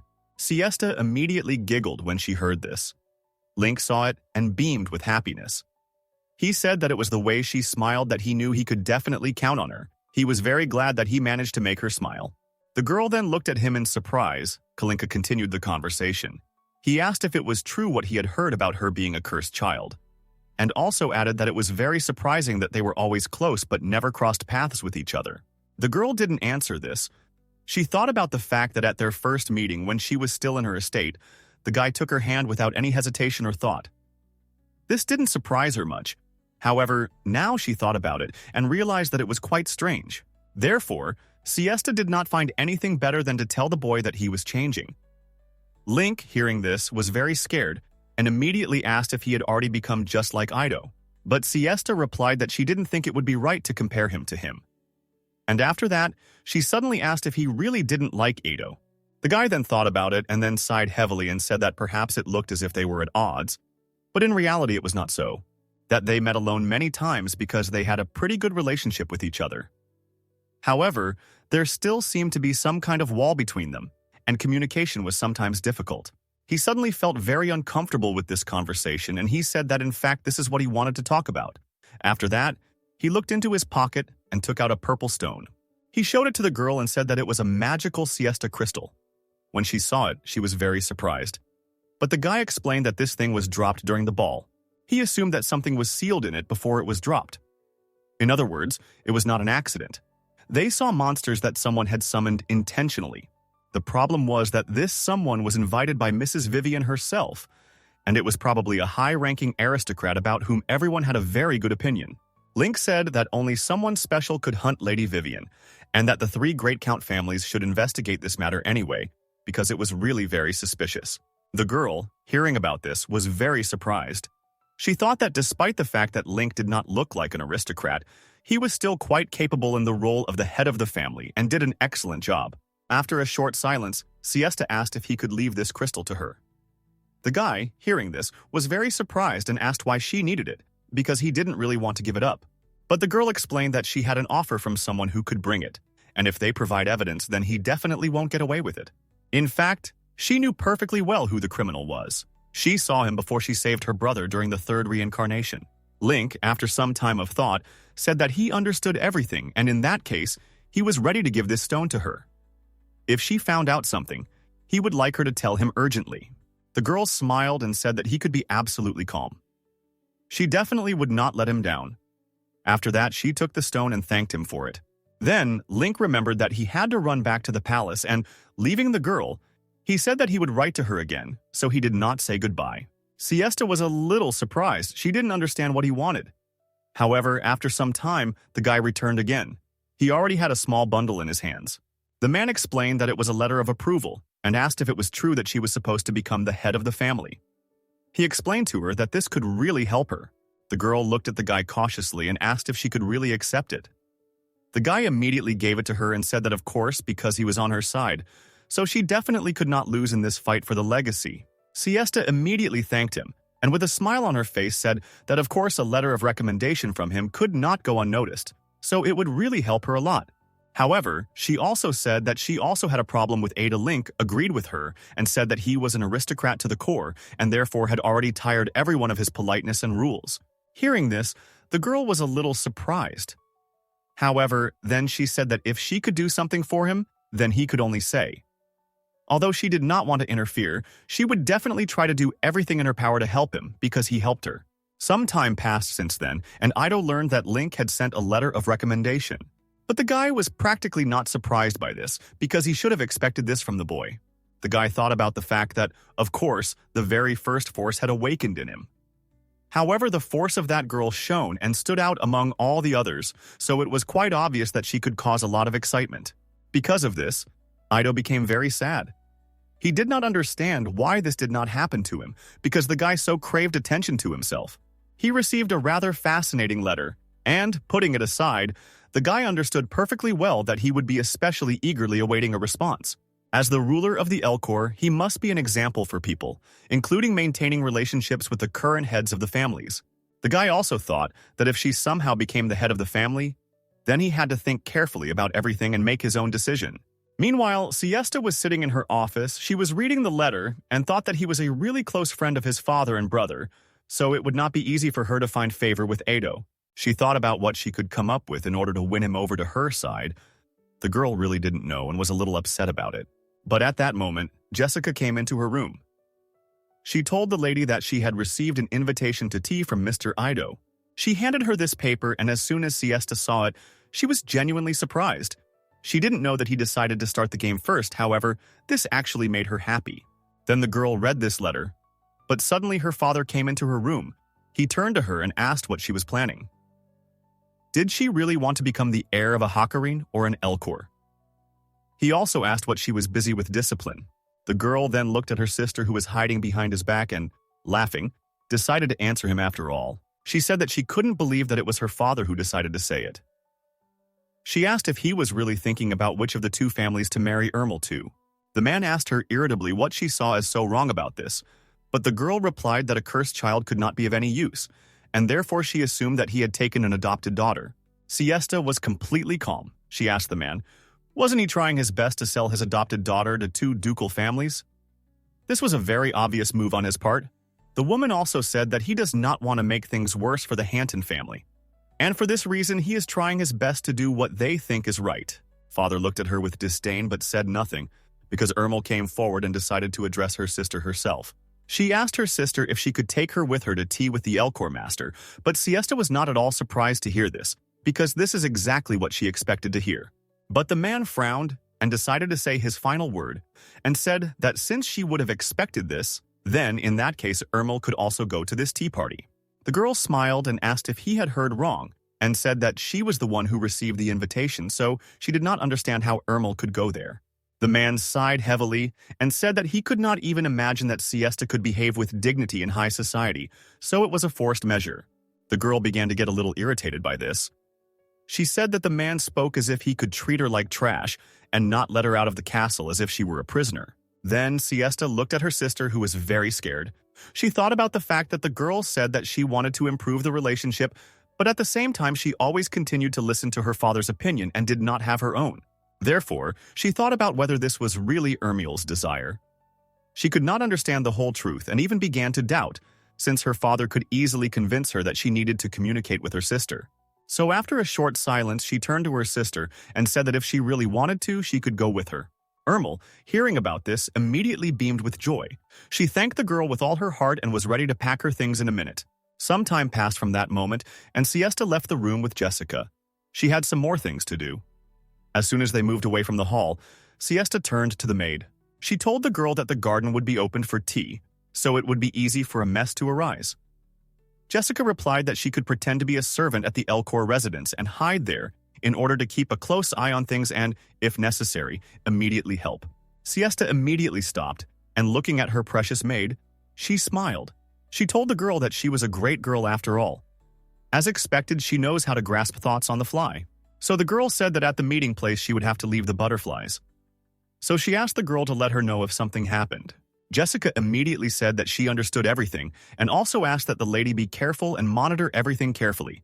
If she sensed danger, then immediately take action. Siesta replied that this time she would take the initiative. For this reason, the girl milk would definitely not worry. Everything would be under control. When several hours had passed since that moment, the girl and her sister had changed their clothes and were already heading to Ado. The girls were in rather beautiful modest dresses, and as soon as they approached the desired destination, the other ladies saw them and immediately began to whisper among themselves. Veronica, who was passing by Siesta, immediately said that her last name attracts so much attention, and she even said with a mocking voice that she was incredibly jealous of this, although in fact, this was not so. As soon as she saw that the girl did not react to this in any way, she immediately caught up with her and asked if she had really said something wrong. Siesta looked at her with disdain and said that this was exactly how she didn't want the girl to talk to her like that in the future. She explained that she was blackening the name of this family and that it was forever. She also asked Veronica if she remembered what everyone used to call her. Veronica continued to insist on her own. She was very hurt by the girl's words and she raised her voice and asked if it would really be rude for her to call her like everyone else around her. But Siesta said that she could do it calmly. because this nickname had firmly stuck with her. For this reason, she no longer reacted to it at all. Then, Veronica finally called her a cursed child. Ermel, meanwhile, came closer to the girl and said that this estate was simply amazing. She walked away for a short while to look around the surroundings. Veronica looked at her with disdain as soon as she saw her. However, the girl soon quickly smiled and said that there was definitely no need to come to a girl that no one cared about. As soon as Ermel heard this, she was very surprised. She even got scared and could not answer anything because she had never been humiliated before. But Veronica continued to humiliate her and said that apparently Ermel only knew how to flatter people, and also asked why the daughter of a girl of easy virtue imagined herself to be rich. She definitely did not deserve any status. The other ladies who were standing around and heard this immediately laughed loudly. And Ermel felt very uncomfortable and wanted to get away from all this. Siesta decided to intervene in this whole conversation. She said that some time ago, she would not have even thought that such a manner of communication could be addressed to a member of one of the 3 families of the Great Dukes. And looking at Veronica, she asked if this really meant that her status was higher than that of other dukes, and if she really thought so, then she should be a member of the royal family. Therefore, slowly drawing out each word, Siesta asked the girl to name herself one more time, because perhaps she had misremembered her identity, and because of this, there was a misunderstanding. Veronica, meanwhile, was very offended. Of course, she understood that she was wrong, but she certainly wasn't going to admit it, so she only told the girl not to forget who she was talking to. And after that, she left with her friends. After this, Siesta sighed heavily and thought that these annoying ladies would never give her peace of mind. But at that moment, other aristocrats approached her. One of them said that, as expected, the girl managed to put Mrs. Veronica in her place. Only a true heir to the title of head of the family could do so. They sincerely admired her. As soon as Siesta saw such attention towards herself, she was very surprised. However, she answered these ladies with a smile, and they started a conversation. Meanwhile, Armel stood nearby and watched everything that was happening. After a short silence, she decided to intervene in their conversations and said that she would like Siesta to officially become the heir to the title. She believed that it would be absolutely fair. Siesta didn't answer this. She suddenly saw the silhouette that she saw at the ball. This silhouette was near the window, and this interested her very much and attracted the girl's attention. Then, Siesta began to look around and thought that the goal was not at all what she imagined it to be, and then she finally saw Jessica, who was standing not far from her and was dressed like a maid. The girl knew that she had to warn her about something, so as she passed by, she said that she used the butterflies so that she could get into the Elcor's residence. She also said that she would take advantage of any opportunity. Jessica was a little worried. However, she told the lady that the girl could leave everything else to her. She would do everything as needed. Meanwhile, she immediately went to the estate in order to finally fulfill the order of her mistress. And all the other ladies went towards the gazebo. Ado also headed towards the gazebo. He already saw countless butterflies that fluttered around in the garden and immediately thought that perhaps it was her power. The man thought that it was very easy to catch a girl who had penetrated. It would not require much effort, so he decided to check what Siesta was capable of and already saw her among the other ladies. The girl, meanwhile, was chatting with other aristocrats. And as soon as Ado suddenly approached her, she was immediately distracted by him. The man came closer to her and said that he was very grateful that she had come that day, and also asked if she had had a good time. Siesta, seeing him, immediately recognized him, bowed, made a curtsy and said that she was very happy and also that she was grateful to him for the invitation. The man also bowed slightly in greeting and said that without a doubt, she would be the next head of the family. It was as obvious as day. After that, he looked the girl straight in the eyes and said that he thought it would be a good idea to strengthen their friendship, and so he decided to take responsibility for it. After this, the man extended his hand to her, and, hearing this, she thought that until she received his approval, it would be difficult to become the head of the family. And knowing this, he asked her how she was going to act. Therefore, in this case, the girl decided to do it her way. She ignored his hand and simply walked past. Ado was very surprised to see this reaction. He immediately turned to her and asked what happened wrong. But the girl continued to leave and replied that she was not going to make a scandal or show her mood because she was invited by the head of the Elkova family, the magnificent aristocrat. Therefore, she believed that it would be wrong for them not to take advantage of this opportunity, so she wanted to thank him for his help. The girl went to the center of the gazebo and bowed, and did so. As soon as Ido heard this, he was very surprised at first because he did not expect that the girl could be much braver than he had assumed. However, in the end, she turned out to be a worthy opponent. As soon as the man heard this greeting, he immediately began to smile. However, Mrs. Veronica suddenly ran up to him and asked the man to move away from this terrible girl. Ado, hearing her voice, immediately looked at the girl in surprise. He didn't think that she would want to interfere in his conversations and affairs. Veronica said that she saw when the girl entered his chambers, it was probably she who stole that rose-shaped brooch. The people who were present around and heard this information were sincerely amazed. Of course, they believed the words of the lady, and because of this, they were even more surprised. Well, Ado asked her to calm down, because there was no need to raise all this unnecessary noise, and he didn't want her to make a mountain out of a molehill. But Veronica continued this argument. She screamed loudly so that absolutely everyone could hear and told the gentleman that he definitely shouldn't have trusted people like Siesta. She also said that this girl misunderstood his kindness at the ball, and that is why she finally showed her status as an arrogant, cursed child. Then she pointed towards the Ermels and told everyone around to look at them. They are not related by blood at all, but for some unknown reason they imagine themselves to be real sisters and walk around bragging. As soon as Ermel heard this, she immediately became sad again. She also saw how many glances were now directed in her direction, and because of this, her whole face turned red. Siesta, meanwhile, having heard all this, became even more angry at Veronica. She was sincerely sick of people who could immediately start insulting others without even having any reason to do so. She didn't even doubt that for Veronica such actions were like the meaning of life. She was one of those people who cut off her own air supply, so the girl only smiled happily. Veronica. As soon as she saw her self-confident smile, she immediately screamed again. She said that this was the best proof that the Siesta had no excuses. She pointed her hand in her direction and told Mr. Ida that the Henton sisters definitely had no place in this respectful society. Meanwhile, Jessica stood among all these people and listened to these terrible words.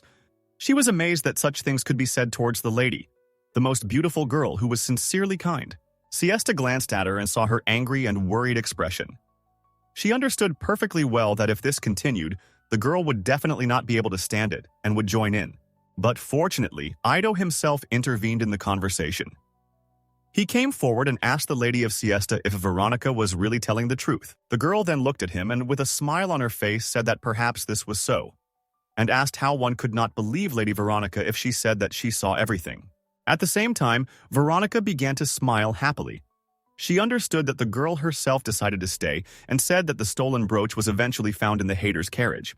The man started to approach this Korean woman and said that they cannot accuse someone based only on suspicions, so he believed that they should check this fact and only then draw some conclusions.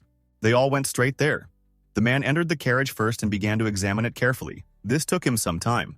Some time passed by then. He carefully searched the carriage, and then, looking out the window, he said that he had checked every corner but had found nothing.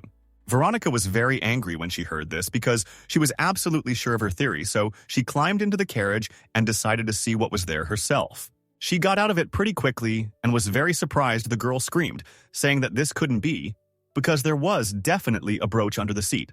Veronica didn't understand how this could happen. However, Siesta turned to Mr. Ido and asked anxiously, "Could it really be that someone stole his birthday?" The man said that it was true. "I don't know." It was definitely impossible to get into the room of the Elcor's mansion, so he assumed that the man was very well prepared. After he explained this, I headed to the mansion and said that they would check the room, and also asked the lady if they could wait a little for him to do this. The girls, of course, did not object, and in the meantime, Hay went inside and searched everything there, after which he went outside again. The man looked a little surprised. However, the guy extended his hand and pointed to a small decoration that was there. He said that circumstances had changed, and the brooch ended up in his room. The man smiled and said that this brooch was made to order. He had never worn it before, so the gentleman present in this place could not definitely see it and confirm that it was indeed this one. Then he came closer to Veronica and looking straight into her eyes, said that only the one who entered his room knew him. The woman, hearing these words, was very surprised because she was worried. The girl couldn't stay on her feet. She fell to her knees and pretended to cry and that she was deeply sorry that this had happened. Veronica also said in a trembling voice that she had simply gotten into the wrong room and decided to punish the arrogant individuals. That's all. At this point, Siesta also decided to enter into this dialogue. She came closer to her and told the girl that she could not prove that she was in the wrong room and even called her a conceited woman. Veronica, hearing this, immediately wiped the fake tears from her face and looked at her with all her hatred. Then Veronica screamed and said that it was all true. She looked at Mr. Ito and asked him to believe her because there was no point in her lying and she certainly would not have done that. The man sighed heavily and said that fortunately the brooch had been stolen from me this time, and that he had no claims against her, so she didn't have to worry so much. However, the next time he warned her that there would definitely not be such trust in her. Therefore, he wished that she would be careful in the future, otherwise serious consequences would await her. Veronica meanwhile remained sitting on the ground and the man simply left. The people who heard this whole conversation began to talk among themselves. One of the girls was very surprised. She said that she would really like Veronica to stop pretending to be a victim. She did it all the time, and it was starting to annoy everyone around her. Her friend agreed with her and said that Veronica didn't even think to apologize to her sisters for accusing them, and also saying a lot of unpleasant things. Veronica by that time had already started to cry for real because her whole plan had failed, and everything had not gone as she thought. So the girl stood up and simply ran away from them all. At the same time, Irma looked at her sister. She already wanted to tell her something, but Siesta, smiling, said that they had already put her in her place so they could already return home and suggested going to the carriage.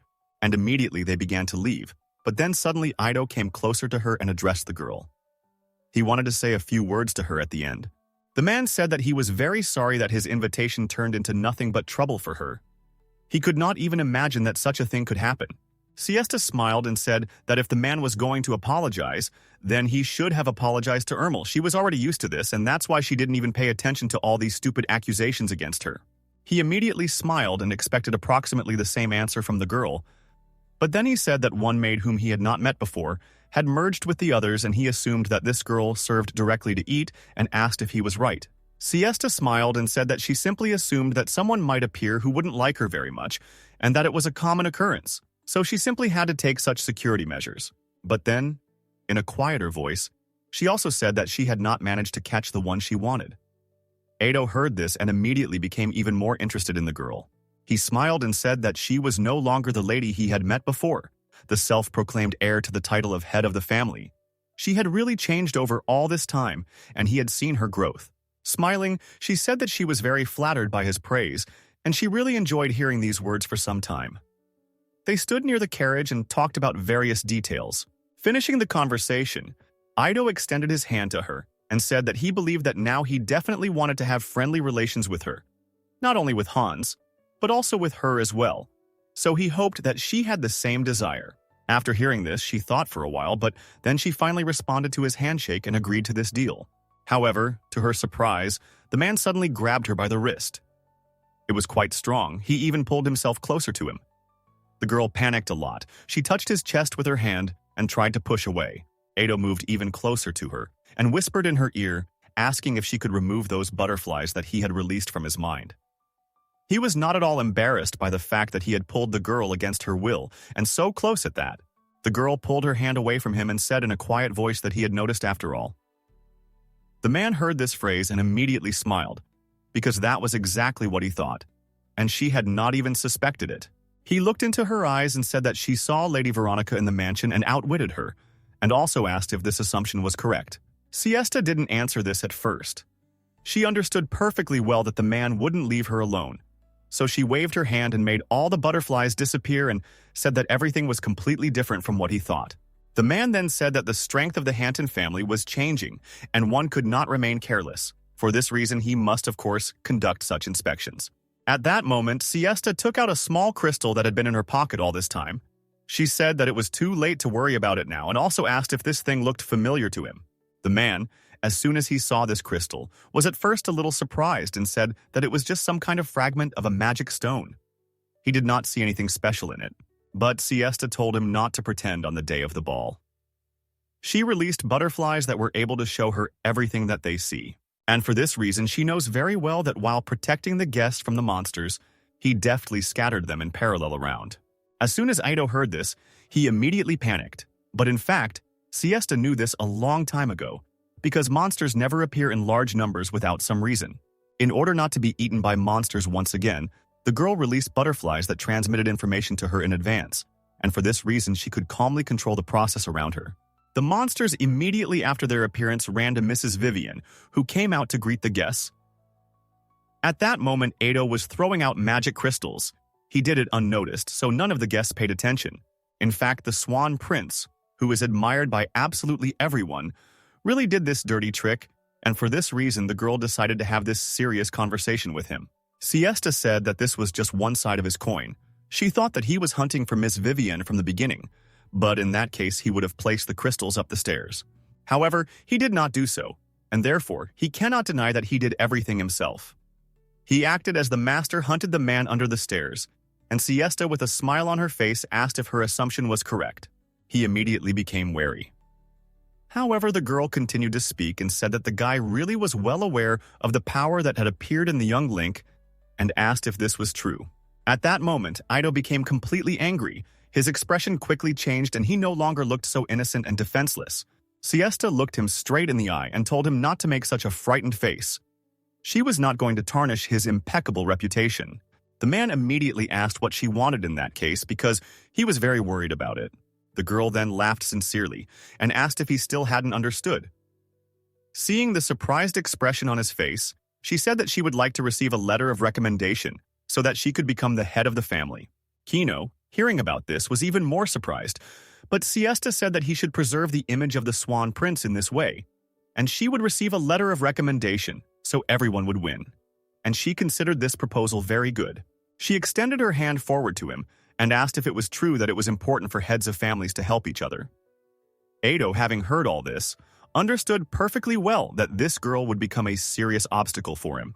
However, the man understood that if he fulfilled her conditions, Hans would leave him aside. It was simply an unbearable choice. He did not know what to do because, in all cases, he was the loser. He was very angry. However, in the end, he sighed heavily and said that he understood her. In other words, she was not going to leave even after what Lady Veronica did. In the end, she turned out to be even much more cunning than he had imagined, and this delighted the man. Siesta asked the man not to speak badly to that girl and suggested ending the whole situation by simply leaving her aside peacefully. The man then shook his head, turned around and started to leave. He asked her to wait for a while. In the meantime, he would prepare for her the letter of recommendation they had agreed on. Siesta did not revive and said that she would wait. Some time passed since then. The man quickly wrote the necessary paper and returned to her. He handed her this form and asked if this option was right for her. Before giving an answer, Siesta decided to look at it. She quickly read it and was a little surprised. She thought that he could formulate the wording in such a way that she would be at a disadvantage. However, her fears turned out to be in vain, and this letter of recommendation turned out to be very good. The girl looked at him and said that their negotiations could be completed. She would remain silent about what he had done, and she also thanked him for this letter. But before leaving, she touched his chest with her finger and, coming closer, said, looking him straight in the eyes so that next time he would no longer summon these terrible monsters at balls, she said that this should never happen again, and her voice sounded very stern. The man understood that there would be serious consequences if he broke this rule. In fact, Siesta held back so that he would get what he deserved. Ido smiled and said that he understood every word she said, so she didn't have to worry. The girl turned around and started to leave. She said that he had made a wise decision and also added that it was time for her to go. Ado remained standing in his place for a while. He thought that this girl could really be quite dangerous, so he decided to be careful. However, at that moment, Hans ran up to him from behind, turned to his friend and asked if Siesta had come to this place. The guy immediately said that she had come. However, she had just left the estate. Hans then asked the guy not to tell him that he had given her a letter of recommendation. The man also said that only an idiot like Hokurane would recommend her without thinking about the future, and he said that he really hoped that his friend was not like that and that he thought about the consequences. Ido was a little embarrassed. He understood that he had set up his friend. However, he said that he was against it just like Hans, and perhaps even more against all of this. As soon as Guns heard this, he immediately panicked a little and asked his friend why he was saying all this in the past tense. It was hard for the man to believe that this had really happened. Therefore, he did not want to acknowledge this fact. Ado then said that she showed him her talent, and he had no choice but to recommend her. The Elcor cannot afford to choose favorites. For this reason, he simply had no choice. Guns heard this and became very angry. He started yelling at his friend, asking why everything happened like this because he was supposed to be the head of the family. However, now it was almost impossible. In fact, the guy was very jealous of her compared to her. His voice was almost inaudible. This nasty feeling of loss was stuck inside him, and he could not get rid of it. Because of this, the man was very angry. However, Ido said that it was a pity because he said that it would be fun for both of them to be heads of families and stand shoulder to shoulder. He looked at his friend in surprise and asked if this really meant that Hans was ready to just give up and give the initiative to his sister, who hadn't even fought for the place. The guy, hearing all this, seemed to go crazy. An image of his sister immediately appeared in his head. He grabbed his head and screamed loudly. He kept repeating that this could not have happened. He also said that position in society, power, money, all of this should belong to him, and not to this lousy siesta. Ado immediately said that everything was right. If they struck before she took everything, the guy could become the winner, so he can worry about me. At that moment, he looked Hans straight in the eyes and thus managed to influence his friend. The guy was silent for a while, trying to understand what was going on and what he needed to answer. However, then he smiled and said that everything was right.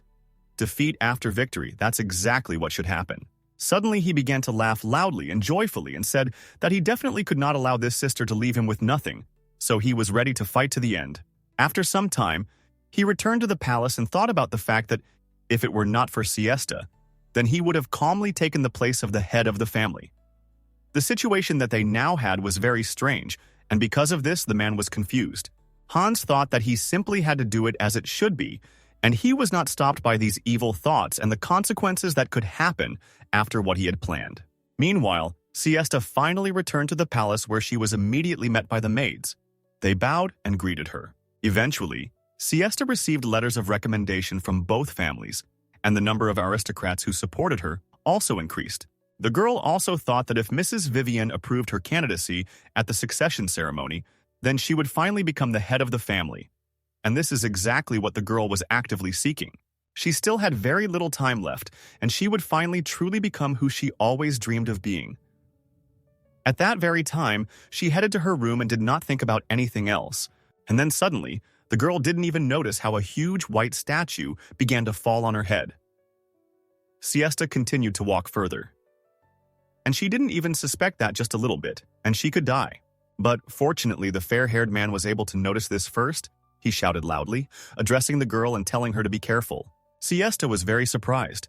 She looked in the direction from where the voice came, and a second later, the man threw her to the ground, moving her away from the statue that was falling. The girl looked at him in surprise. She even hit her head a little because it all happened so quickly and unexpectedly. The man, meanwhile, could not take his eyes off her. He turned to Lady Siesta and asked if she was injured. He was very worried about her, and also extended his hand to help her stand up. In fact, she found out who it was. This man was the leader of the soldier detachment, and his name was Nicholas. And he had just saved her because Siesta, getting to her feet, saw how the statue landed and broke into small pieces. She took his hand and began to get up as well. She said that everything was fine with her. The man was sincerely happy and said that it was very good. Then Nicholas began to accompany her to the side and said that someone had dropped a bronze statue from the roof, and he assumed that this person had apparently been aiming at the girl.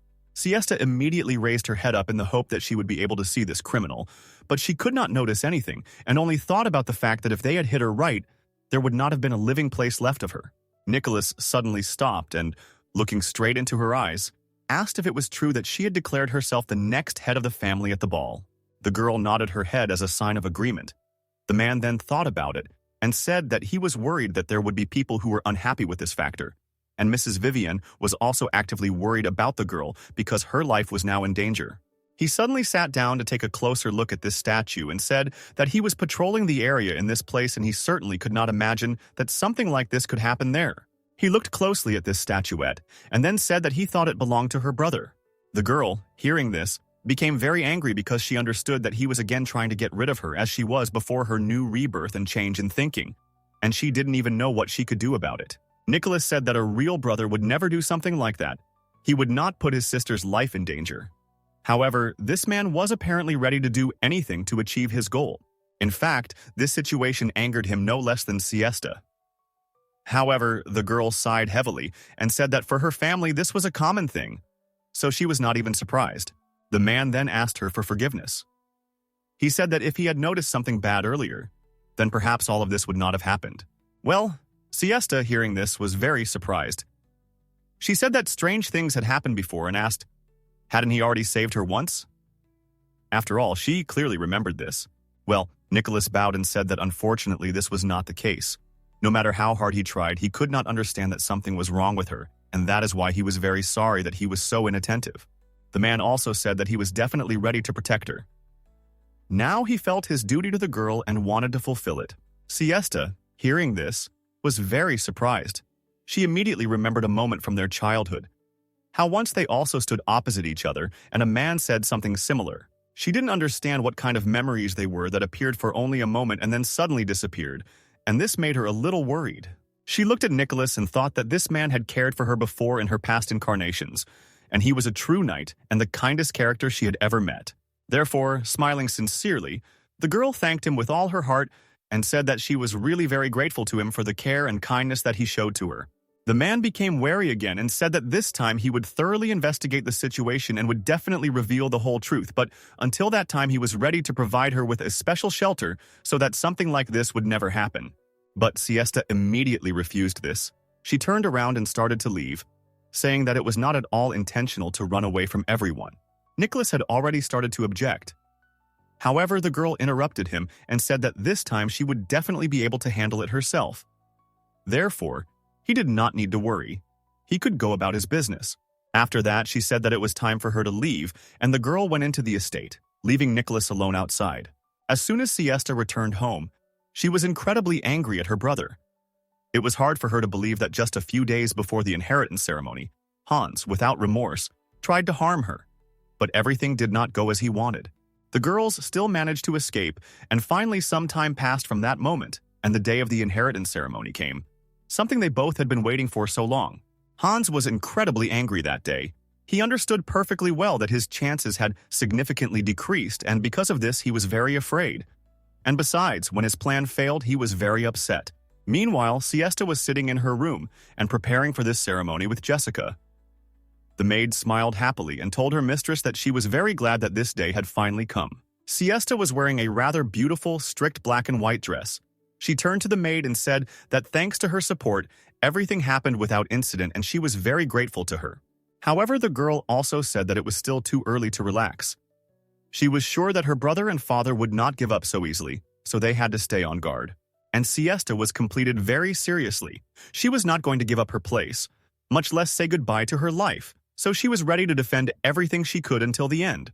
Meanwhile, a lot of people had already gathered in the hall. Mrs. Vivian was sitting on her throne and waiting for the future heirs. The knight who stood next to her said that all three families of the Grand Dukes had finally arrived so they could begin the ceremony. And it was really so. Ado walked ahead, Siesta stood next to him, and Link was already third. They were very serious and headed straight to Lady Vivian. And when the girl began to come closer, she glanced at the knights who lined up on the sides and saw Nicholas. Their glances crossed, and the girl became a little embarrassed. She quickly turned her head away and pretended that she hadn't seen anything, but Nicholas himself, looking down, blushed a little and began to smile. He was pleased that nothing had happened to her during this time, because he was really very worried. When all three came close enough, Vivienne said that they were already starting the inheritance ceremony, after which she turned to the head of the Hunton family and asked him to bring the heirs forward. Father quickly approached the Siesta. He took her by the hand and really led her forward. However, they were very angry with each other and did not even say a single word. Vivian turned to the girl and said that she heard that she had received letters of recommendation from Link and Ido, and also asked if it was true. Having bowed, the girl said that everything was exactly like that. Then the Empress smilingly replied that she was interested in looking at who they both trusted. And after that, she turned to Alias and asked what he thought about this. Of course, Siesta couldn't even imagine that her father would agree with these kind words, so she assumed that now was the time for him to express his disagreement and make a scandal as always. However, to her great surprise, the man bowed and said that he had kept his daughter's beauty away from the public eye. However, he had no intention of hiding it forever. The man said that as soon as he heard his daughter's desire to become the head of the family, he was upset. However, he believed that she could definitely be trusted. She was his responsible child. It was only because of parental love that he did not allow her to do this. However, he calmly thought everything over and decided to respect his daughter's will. For this reason, he made his final decision. Link, as soon as he heard this, immediately became wary, because as soon as he came to the castle, this man was discussed in his best light, so he could not understand at all what kind of parental love this man was talking about. However, she turned to him and said that of course all the hardest things can be entrusted to girls. Her late mother said exactly the same thing, so she is glad that Siesta still dared and made this choice. The girls agreed with her and said that Mrs. Vivian rules the country not only as a queen, but also as the Holy Virgin. And smiling, he added that even if he looked at Vivian closely, his thoughts would definitely not change. The girl then said that his words encouraged her, and she thought about all this. Meanwhile, Siesta looked angrily at her father. She didn't understand what kind of farce this was. She assumed that he had something evil in mind, and for this reason he had suddenly changed his thinking. However, here, he suddenly knelt down in front of Mrs. Vivian and said that he would like to take the opportunity to give his daughter an item that is passed down in their family to each new head from generation to generation. He asked the Empress if she could allow him to do this. Vivian immediately smiled and said that of course he could do it.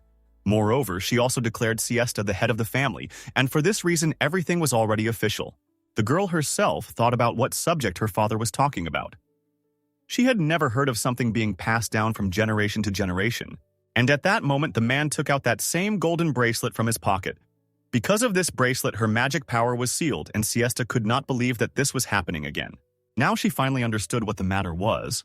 The beautiful words he had just spoken were in order to put this bracelet on her and ultimately seal her powers forever. The man smiled happily and told his daughter to let him put it on her hand. After that, he unceremoniously grabbed her wrist and did all this very roughly. The girl, of course, didn't like all this. She started to push herself away and said that she didn't agree to this. The father asked why she refused. After all, if she put it on, she could finally become the head of the family, so he didn't understand what she wasn't happy with. Well, as soon as he tried to put it on her wrist, she hit it hard with her hand and the bracelet flew far away. The girl screamed loudly at her father and told him to stop already. Everyone present in the hall, as soon as they saw this, were very shocked. They immediately began to whisper and discuss this situation among themselves. People did not understand why the girl did this, but the father of the Siesta was very pleased in the meantime. He smiled slightly but quickly removed this grin from his face, because he had to play his role. The man sighed tragically and asked his daughter what she was doing, after which he turned to everyone present in the hall and said that Siesta had just personally renounced her right to become the head of the family. Hearing this, the girl became even more indignant. She shouted loudly at her father and said that he was wrong because she had not refused at all. But at that moment, Hans entered the conversation. He started yelling at the girl and asked how she didn't refuse, since she had just done exactly that in front of everyone. The girl already wanted to say something. However, Hans continued to point his finger at her and said that it was useless to avoid answering. Everyone present in the hall were witnesses. Therefore, she could no longer get out of this. People began to whisper and realize that she had indeed refused. She had rejected the paternal care of Mr. Alias, and now she could not become the head. Siesta, hearing this, was very surprised. She could not believe that everything had happened this way and already wanted to say something, but she did not have time because Nicholas appeared in front of her.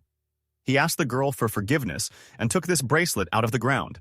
After that, he shielded the girl with his back so that no one would harm her. Siesta, meanwhile, realized that absolutely no one understood what was really going on, and she couldn't do anything about it. They thought as her father told them. At this point, Vivian decided to take the initiative. She clapped her hands to attract the attention of all the guests and addressed them, telling them to listen to her carefully. The girl came closer to eat and asked if the girl was going to become the head of the family. Siesta immediately said that of course she wanted it. She only refused that meaningless bracelet. Vivian, hearing this, was surprised and immediately asked her why the girl did not accept this bracelet. Did she really not like it? But the girl lowered her head down, explained that she felt an ominous force from him. She did not intend to wear such a thing, and that is why she threw it out of her hands. At that moment, her father suddenly approached her.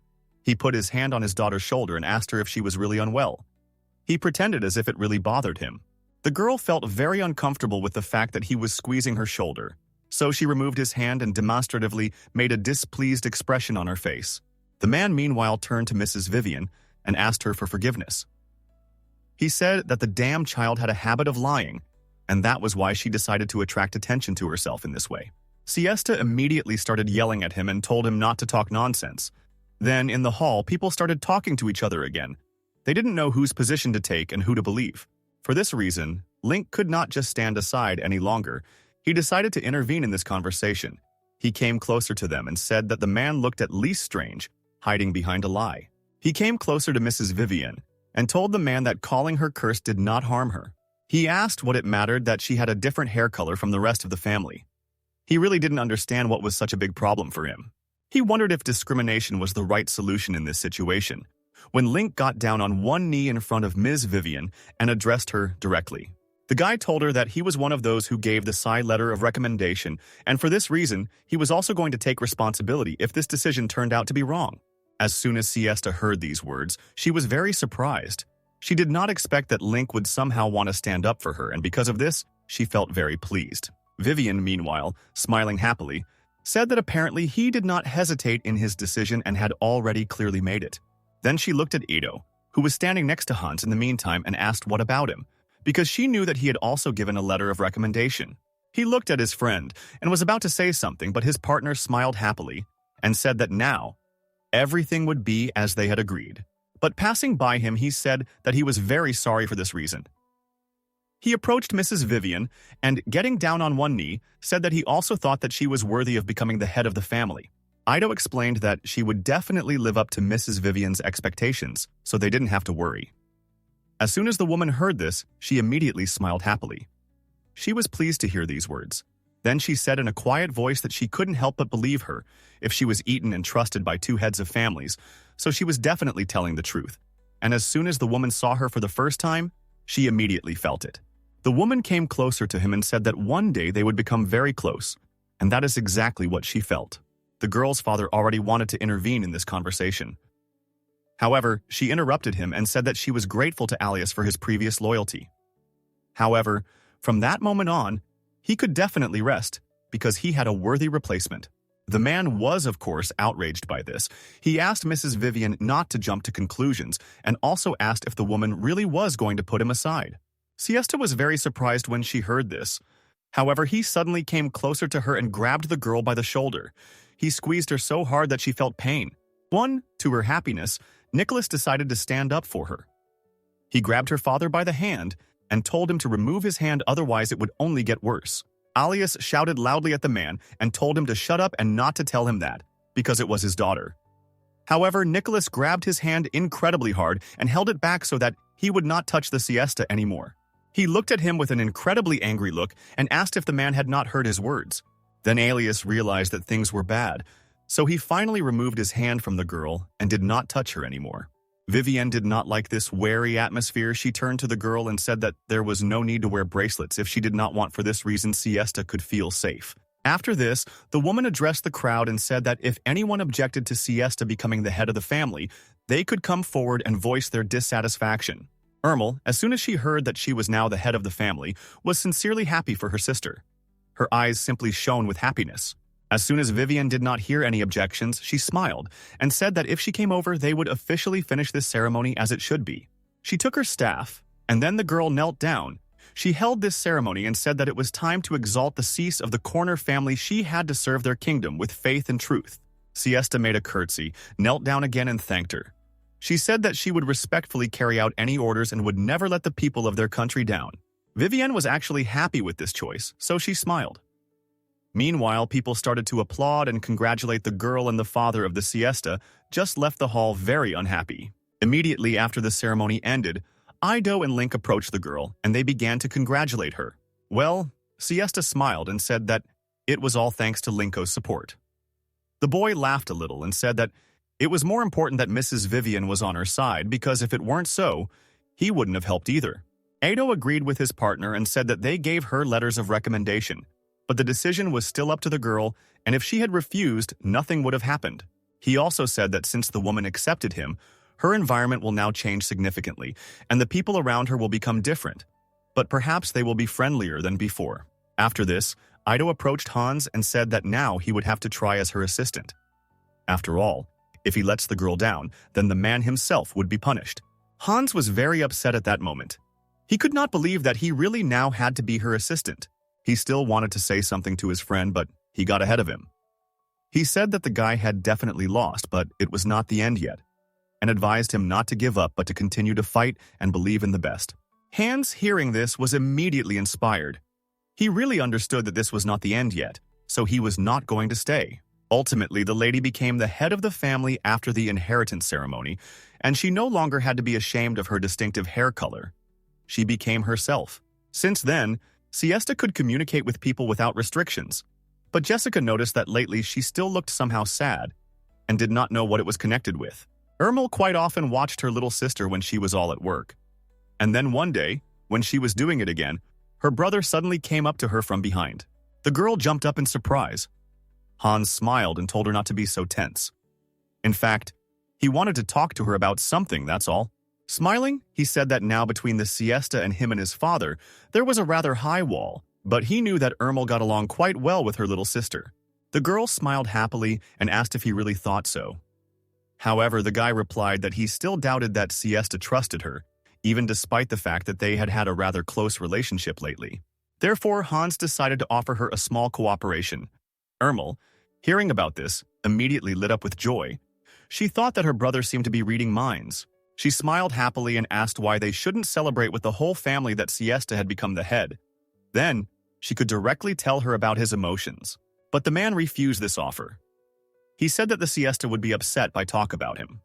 He didn't want to take away the holiday, so he thought that it would be best for them to just be together and establish contacts with each other. Behind his back, the man held one small jar of Ermel.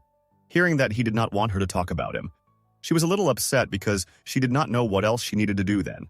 The man then showed her the jar and said that, like Siesta, he was not yet ready for face-to-face conversations, and therefore he wanted her to drink the tea. He explained that the girl really loved this black tea, and the work of the head of the family was very exhausting. So he believed that she would be happy if Ermel brewed this liquid and served it to her sister. The girl immediately became happy. She said that she would go and prepare everything as soon as possible so that her sister could rest sooner. Hans said goodbye to her and was very pleased with his work. After all, everything was finally starting to work out for him. Of course, this was another insidious plan of the man. However, he did not yet know what would come of it, but as always, he hoped that everything would be as he had planned. Meanwhile, Siesta was sitting in her office. She turned to Jessica and asked if Summer could go and get the dress she had ordered in advance. The maid immediately said that she would do everything and would not delay, after which she left the room, leaving the mistress alone. Siesta started working on the papers again. She thought that doing the job of the head of the family was quite tiring, and over the last hour she had gone through so many different contracts that her head was already spinning. However, she still had to make a few signatures when suddenly someone knocked on her door. Siesta immediately put the papers aside and allowed the person to enter. When she looked at the front door, she saw her sister Ermel, who came in, smiled happily and asked if she would like to take a little break between her work. She brought the girl a whole cart with various sweets and freshly brewed tea. As soon as Siesta smelled this smell, she immediately agreed to this tea party. Her sister, smiling happily, said that she had brewed the tea that the girl loved very much. She also asked if Siesta would like to take a little break, because she knew how hard the girl had been working lately. In the end, no one objected.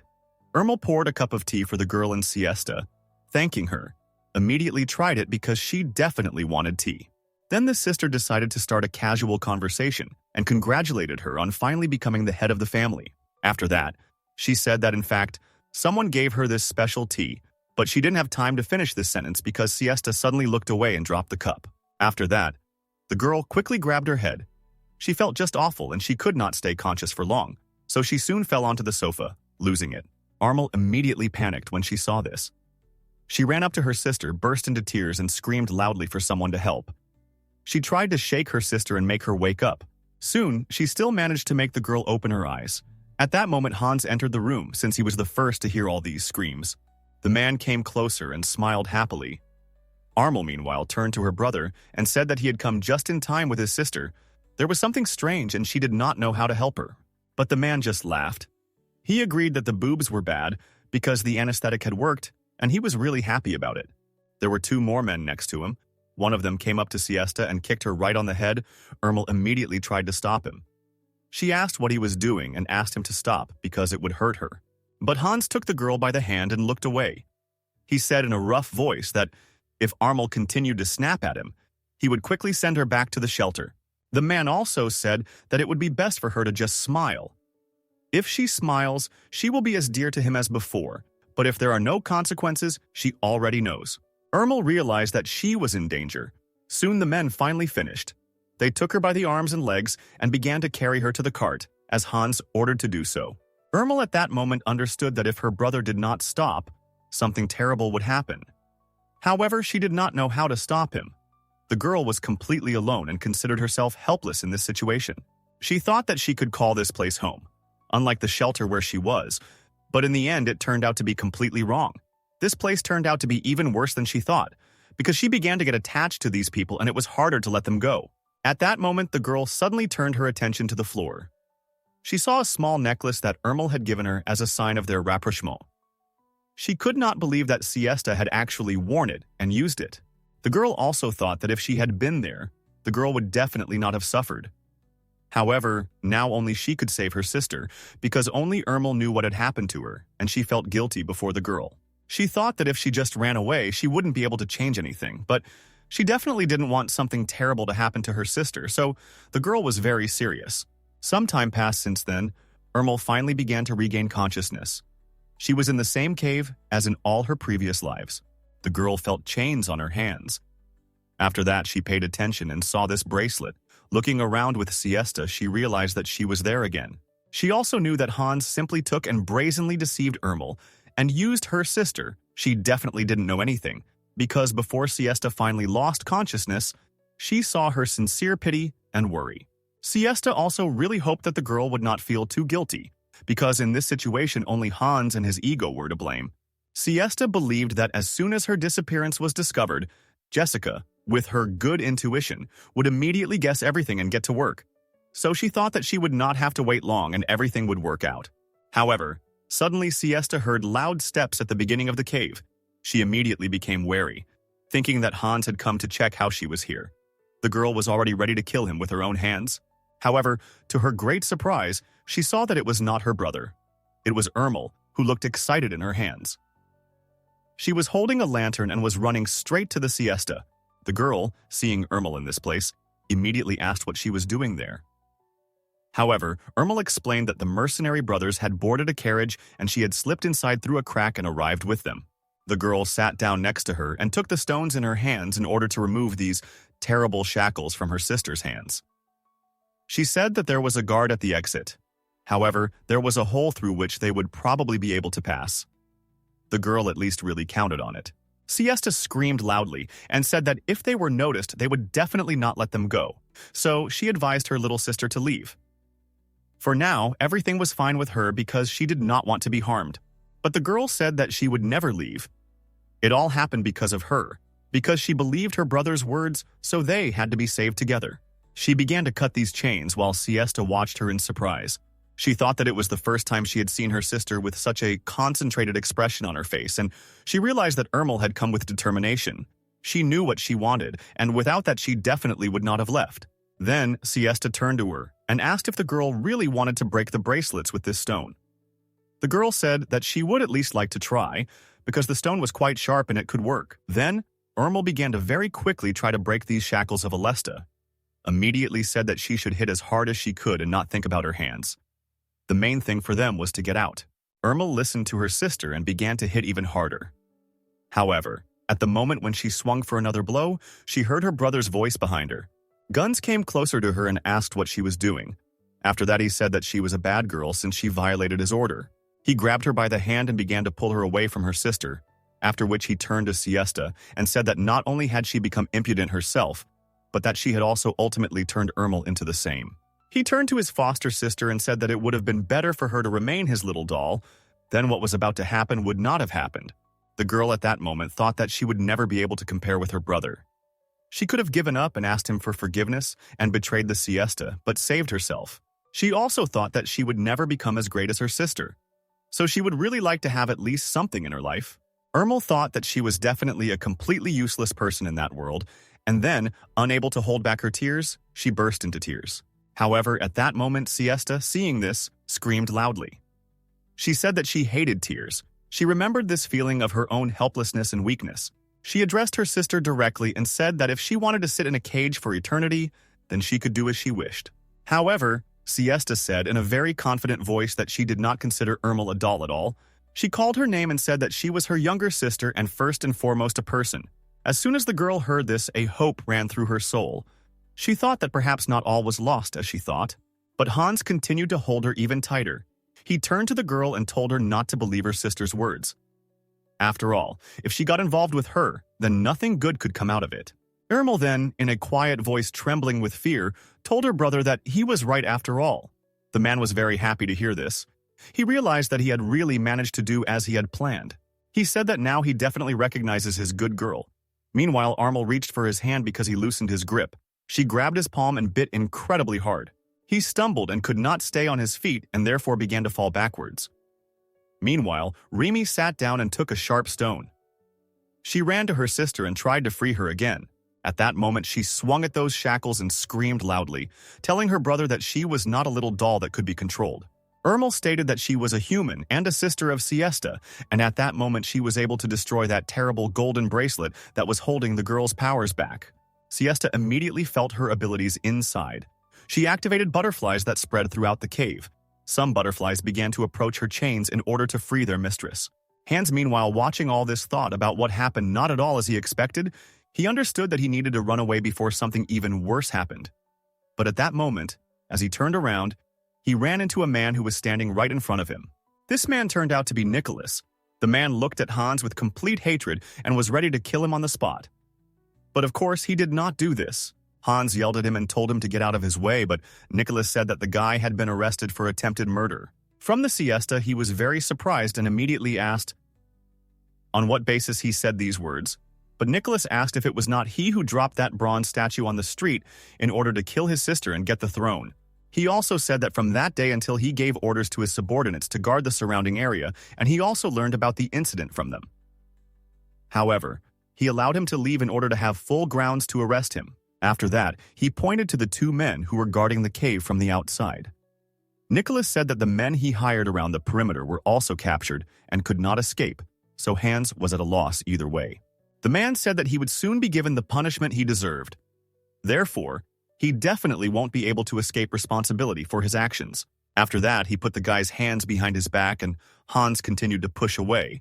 He said that everything was not as it seemed, it was all just a misunderstanding and asked to be given a chance to explain. But of course, no one did this. Nicholas went to this golden bracelet that Siesta broke and took it as evidence.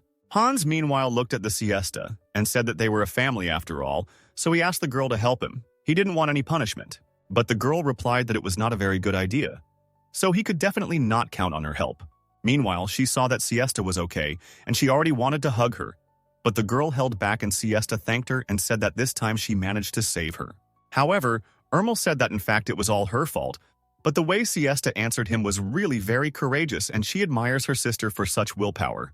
Siesta smiled and said that she was her younger sister, so it was natural that she wanted to protect her. At that moment, she began to wipe the dirt from under her cheek, and Irmel felt incredible affection and warmth for the girl. At the same time, Jessica ran into the cave. She turned to the lady and asked for forgiveness for being late. She said that Mr. Nicholas offered to cooperate in order to shed light on Mr. Hans's crime, and she agreed to it. Seeing her maid, she smiled. She said that she understood everything and also added that she was fine, so she asked Jessica to take care of Irmel. The sign of Irmel immediately said that she was also fine and did not need any special protection. Meanwhile, Siesta threw a blanket over her shoulders and said that she was all dirty, so she asked her to go with the maid and obey her. The girl simply had no choice, so together with Jessica, they were the first to start leaving the cave. Siesta stood in place, also covered with a blanket and smiling. She was happy that everything ended well.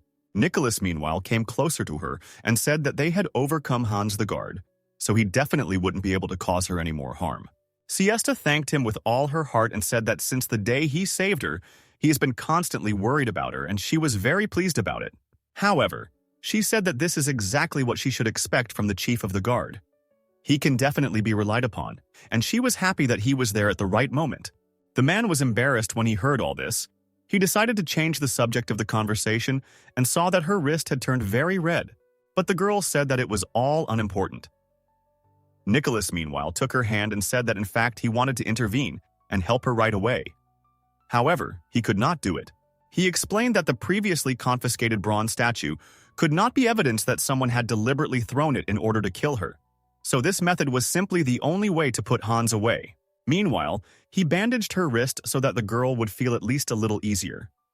Nicholas also said that this time, they had complete proof that those men received money for adding anesthetic to her tea. He also smiled and added that her kidnapping and attempted murder could be called an indisputable fact, so Hans would definitely never be able to harm her again. She could now be calm. Siesta smiled and said that she had thought about it before, but in the end, Nicholas really was a reflection of the entire army and she was now confident in them. The man, hearing about this, immediately became wary. He suddenly took her hand and asked if she didn't remember one very important moment. The girl didn't answer this. Then Nicholas realized that he had started this conversation in vain and asked her to forget about it and also suggested that they go back already. Siesta thought that before they had many opportunities to meet and talk, but it didn't work out. Smiling, he said that this time he would take responsibility to report what happened to Mrs. Vivian. Hans would not harm her anymore, so she could calm down and fully devote herself to the work of the head of the family. She thanked him. He then left first and she stood there for a while, and after that she went after him. She thought about the fact that her brother was now far away. But despite this, before he would simply hide behind his father's prestige and do what he wanted. However, now everything was a little different, and Siesta thought about the fact that perhaps someone had provoked him. After all, he himself certainly could not have thought of such a thing. Then she suddenly looked again at the crime scene and saw that the bracelet was not there. She immediately became interested in who took it and, most importantly, why. Eventually, the news that Hans had attempted to murder his younger sister spread throughout the city's newspapers and everyone knew about it. The newspapers suggested that his motives for his actions were jealousy over the loss of his family's head. However, no one knew for sure. These were just guesses. Soon they decided to take Hans in a cage towards the court, and of course the people who were around immediately noticed him and started talking about the offender passing by. They wanted to look into the eyes of this shameless man who decided to kill his sister. Hans, meanwhile, was very angry. He understood that everything was going against him and did not know how to get out of this situation. I sighed heavily when Hans said that they all treated him so meanly, but he could have become the head of his family and eventually even ruled them. But now he has become a laughingstock. People actually gathered when he passed by. They looked at him with their finger and laughed behind his back. They thought Hans was just awful. Soon the guy couldn't take it anymore. He got tired of them looking at him and laughing. He turned to them and said that he actually had outstanding Henton blood, so he didn't understand what right they had to behave like that. He also said that he was actually a chosen person, unlike all those people who had gathered to watch and laugh at him.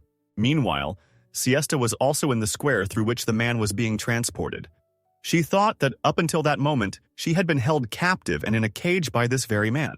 She was truly tortured to death and then finally freed from that cage, and finally the girl achieved the justice she had dreamed of her whole life, and not only one. Hans, meanwhile, continued to shout at people. He said that someday they would definitely understand that they had made a big mistake. However, this will not happen now. So he said that under no circumstances would he allow any of the guys who bullied him to come out from under the basement. They would be locked up there for the rest of their lives and would answer for all their behavior. At the same time, Hans's father was also on the square. He watched everything that was happening and was sincerely amazed. He did not think that his son could ruin his reputation like this. From that moment, several hours passed and Siesta returned to the palace, where Jessica came to see her. She said that she had received a letter from Lady Vivian. As soon as the lady heard this, she was immediately very surprised that she had received a letter from Lady Vivian, but she quickly opened it and began to read, because she was interested. In this letter, Lady Vivian said to Eat that she received a report from Nicholas about the incident that happened quite recently. The woman said that she was very worried and she was incredibly sorry that the girl had to go through such a terrible, everyday life with her brother. She did not know that she had been bullied for days, and even more so that he could be capable of something like that. Vivian also wrote that at her hearing Hans screamed and yelled. However, she was interested in the fact that for several days he was put on display as a criminal, and he made a huge scandal, and even there, the woman wrote that he probably became quite obedient after prison because he understood that things could get even worse. Vivian also suggested that it might be possible to eat and not want to see his face again. However, she would arrange it so that the girl could visit him if she wanted. The woman also wrote that if she had any problems, she could of course contact her at any time. Vivian was sure that she could be useful to her, and that was the end of the letter. Siesta. As soon as she read it, was a little surprised. She thought that despite the fact that it was a shame for the whole family to have such a relative, Vivian was very attentive and worried about her. Then the lady suddenly stood up. Jessica was very surprised to see that she was just going to read a book on the sofa. She immediately asked where this girl had decided to go. Siesta replied that she just wanted to go out a short distance away, and after that, activating her abilities, she moved to another place.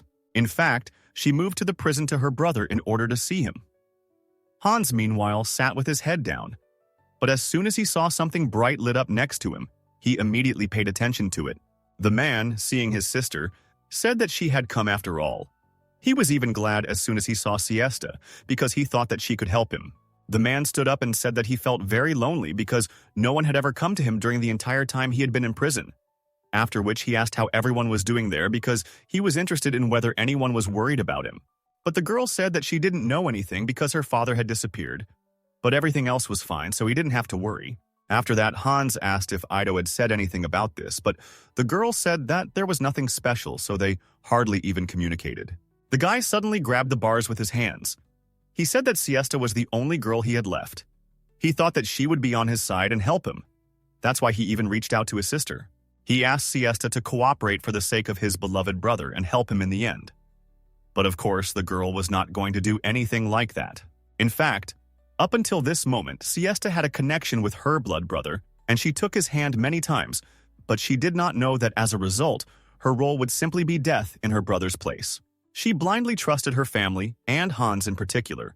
So this time when she had the advantage, the girl leaned down to him lower and said that she also loved her family. But now it was too late.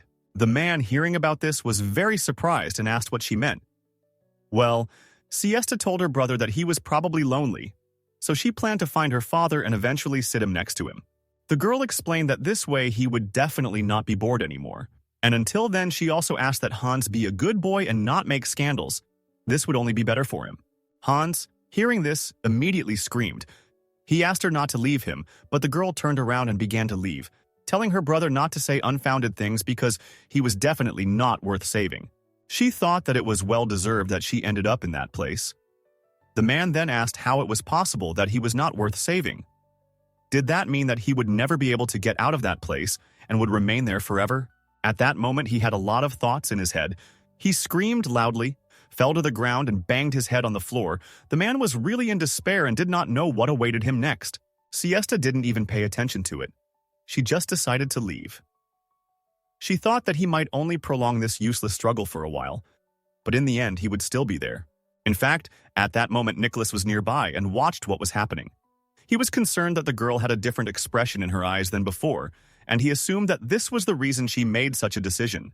Of course, he could understand why these things happened. He also knew what actions could be forgiven just because you are family and whatnot. However, it was hard for him to believe that the girls could so easily just leave, leaving their own brother there. For this reason, Nicholas decided to talk to her a little. He caught up with Lady Siesta already on the street. The girl, hearing his voice, was immediately surprised and stopped to talk to him. The man smiled and asked if she could stay for a minute because he really wanted to discuss something important with her. The girl did not object. Then they moved a little further away from the prison so that the situation would not be so tense. And Nicholas said that, first of all, he would like to apologize to the girl in advance. The man explained that some time ago he heard Siesta talking to her brother in prison, and he accidentally overheard her conversation. The girl immediately became wary and asked if this was really true, and also asked for forgiveness for the fact that he had to hear something unpleasant. But Nicholas replied that he thought the reason she was different from her former self was because of what happened to her brother. However, now he can't understand why she said such terrible things last day and today right to her brother's face. He turned to Lady Siesta and in a very concerned voice asked what had happened to the girl, because he knew that she would not usually behave like that. But the girl, adjusting her hair, asked what he meant, and how this whole situation was connected with him. She did not understand. He sighed heavily and said that he could easily imagine that she was oppressed because of her abilities that manifested themselves in the girl and not in the others. However, Nicholas said that they were one family after all, so there was no way they couldn't understand each other, and he assumed that there must have been some other reason why Lord Alias also disappeared after his brother was arrested. The girl then smiled and said that it was very optimistic. But then she raised her voice and said that she had never had the hair color that the Hunton family should have. That was what initially distinguished her the most. Siesta said that, in other words, from the moment she was born with this hair color, her father did not consider her to be his daughter. She explained that in that house she was always judged and not accepted as a member of the family, and now she is surprised by the fact that Nicholas says that they should understand each other and help each other because they were a family. The girl said that for her this was truly nonsense. She didn't understand how he could say something like that. I don't even know the whole situation that was happening in their family. Because of this, Nicholas felt a little uncomfortable. He immediately asked the girl for forgiveness and said that he didn't know that she had to go through something like this. And if he had known, he certainly would never have said those words. By that time, Siesta had calmed down a little. She smiled and said that it didn't matter. She didn't even expect that he would be able to understand it after that, asking for forgiveness. She turned around and started to leave. The man felt very sad about this.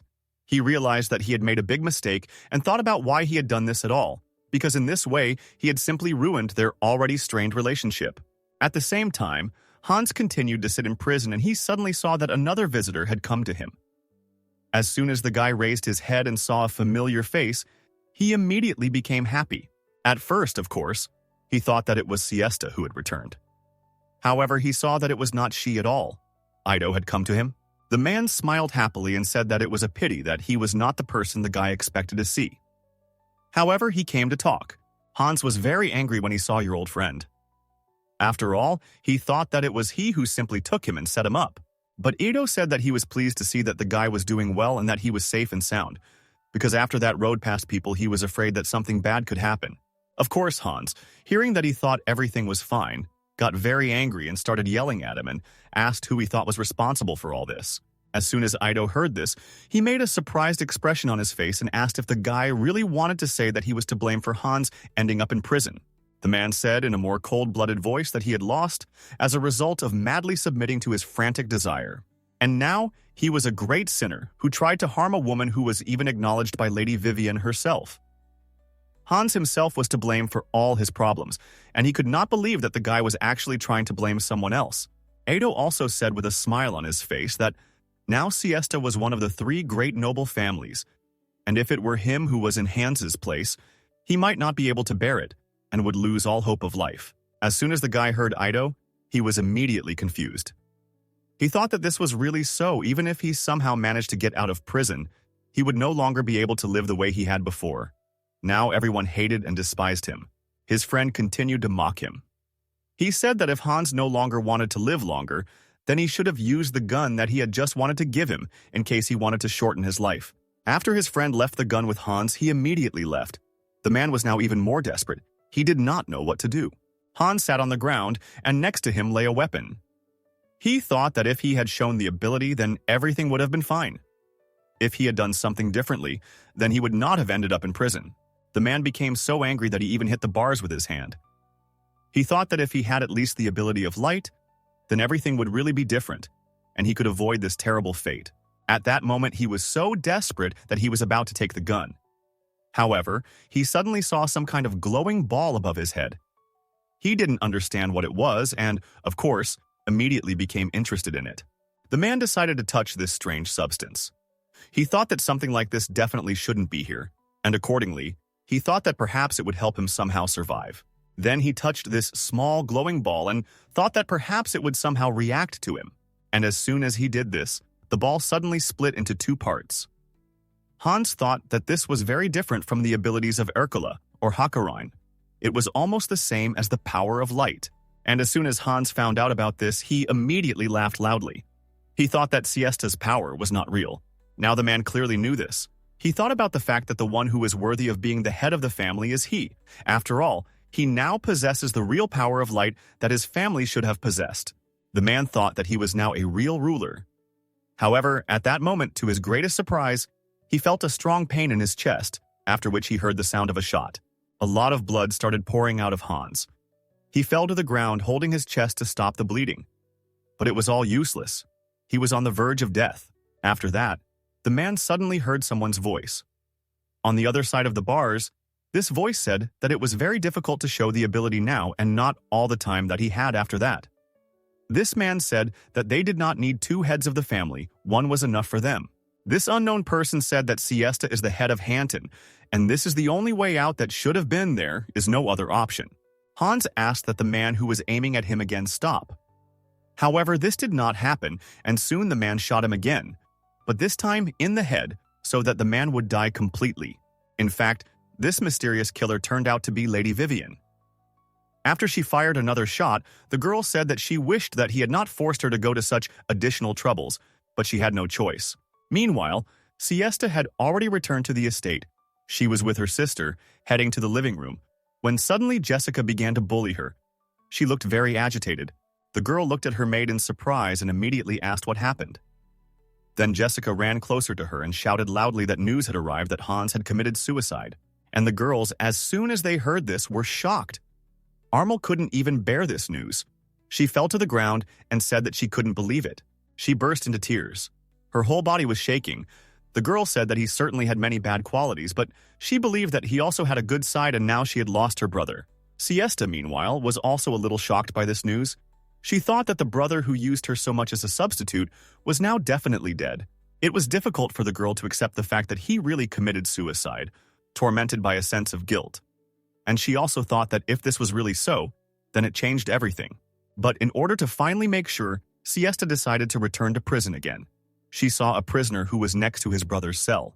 As soon as Siesta appeared, she immediately turned to this prisoner. She said that Hans should have been imprisoned in that cell in the back container and asked if the man knew anything about what happened to him and how it happened.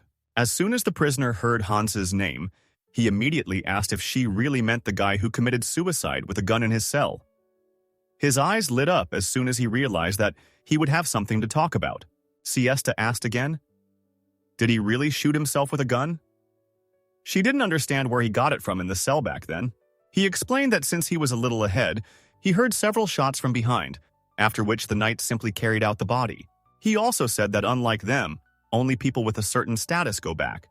So he assumed that Hans probably made some kind of deal and forced someone to give him a weapon so that he could commit the suicide. Siesta, having heard this whole fascinating story, said that she understood. After that, she thought that of course when she visited this man, there were no other criminals there, and therefore she thought that it all looked as if no one saw the moment when her brother committed suicide.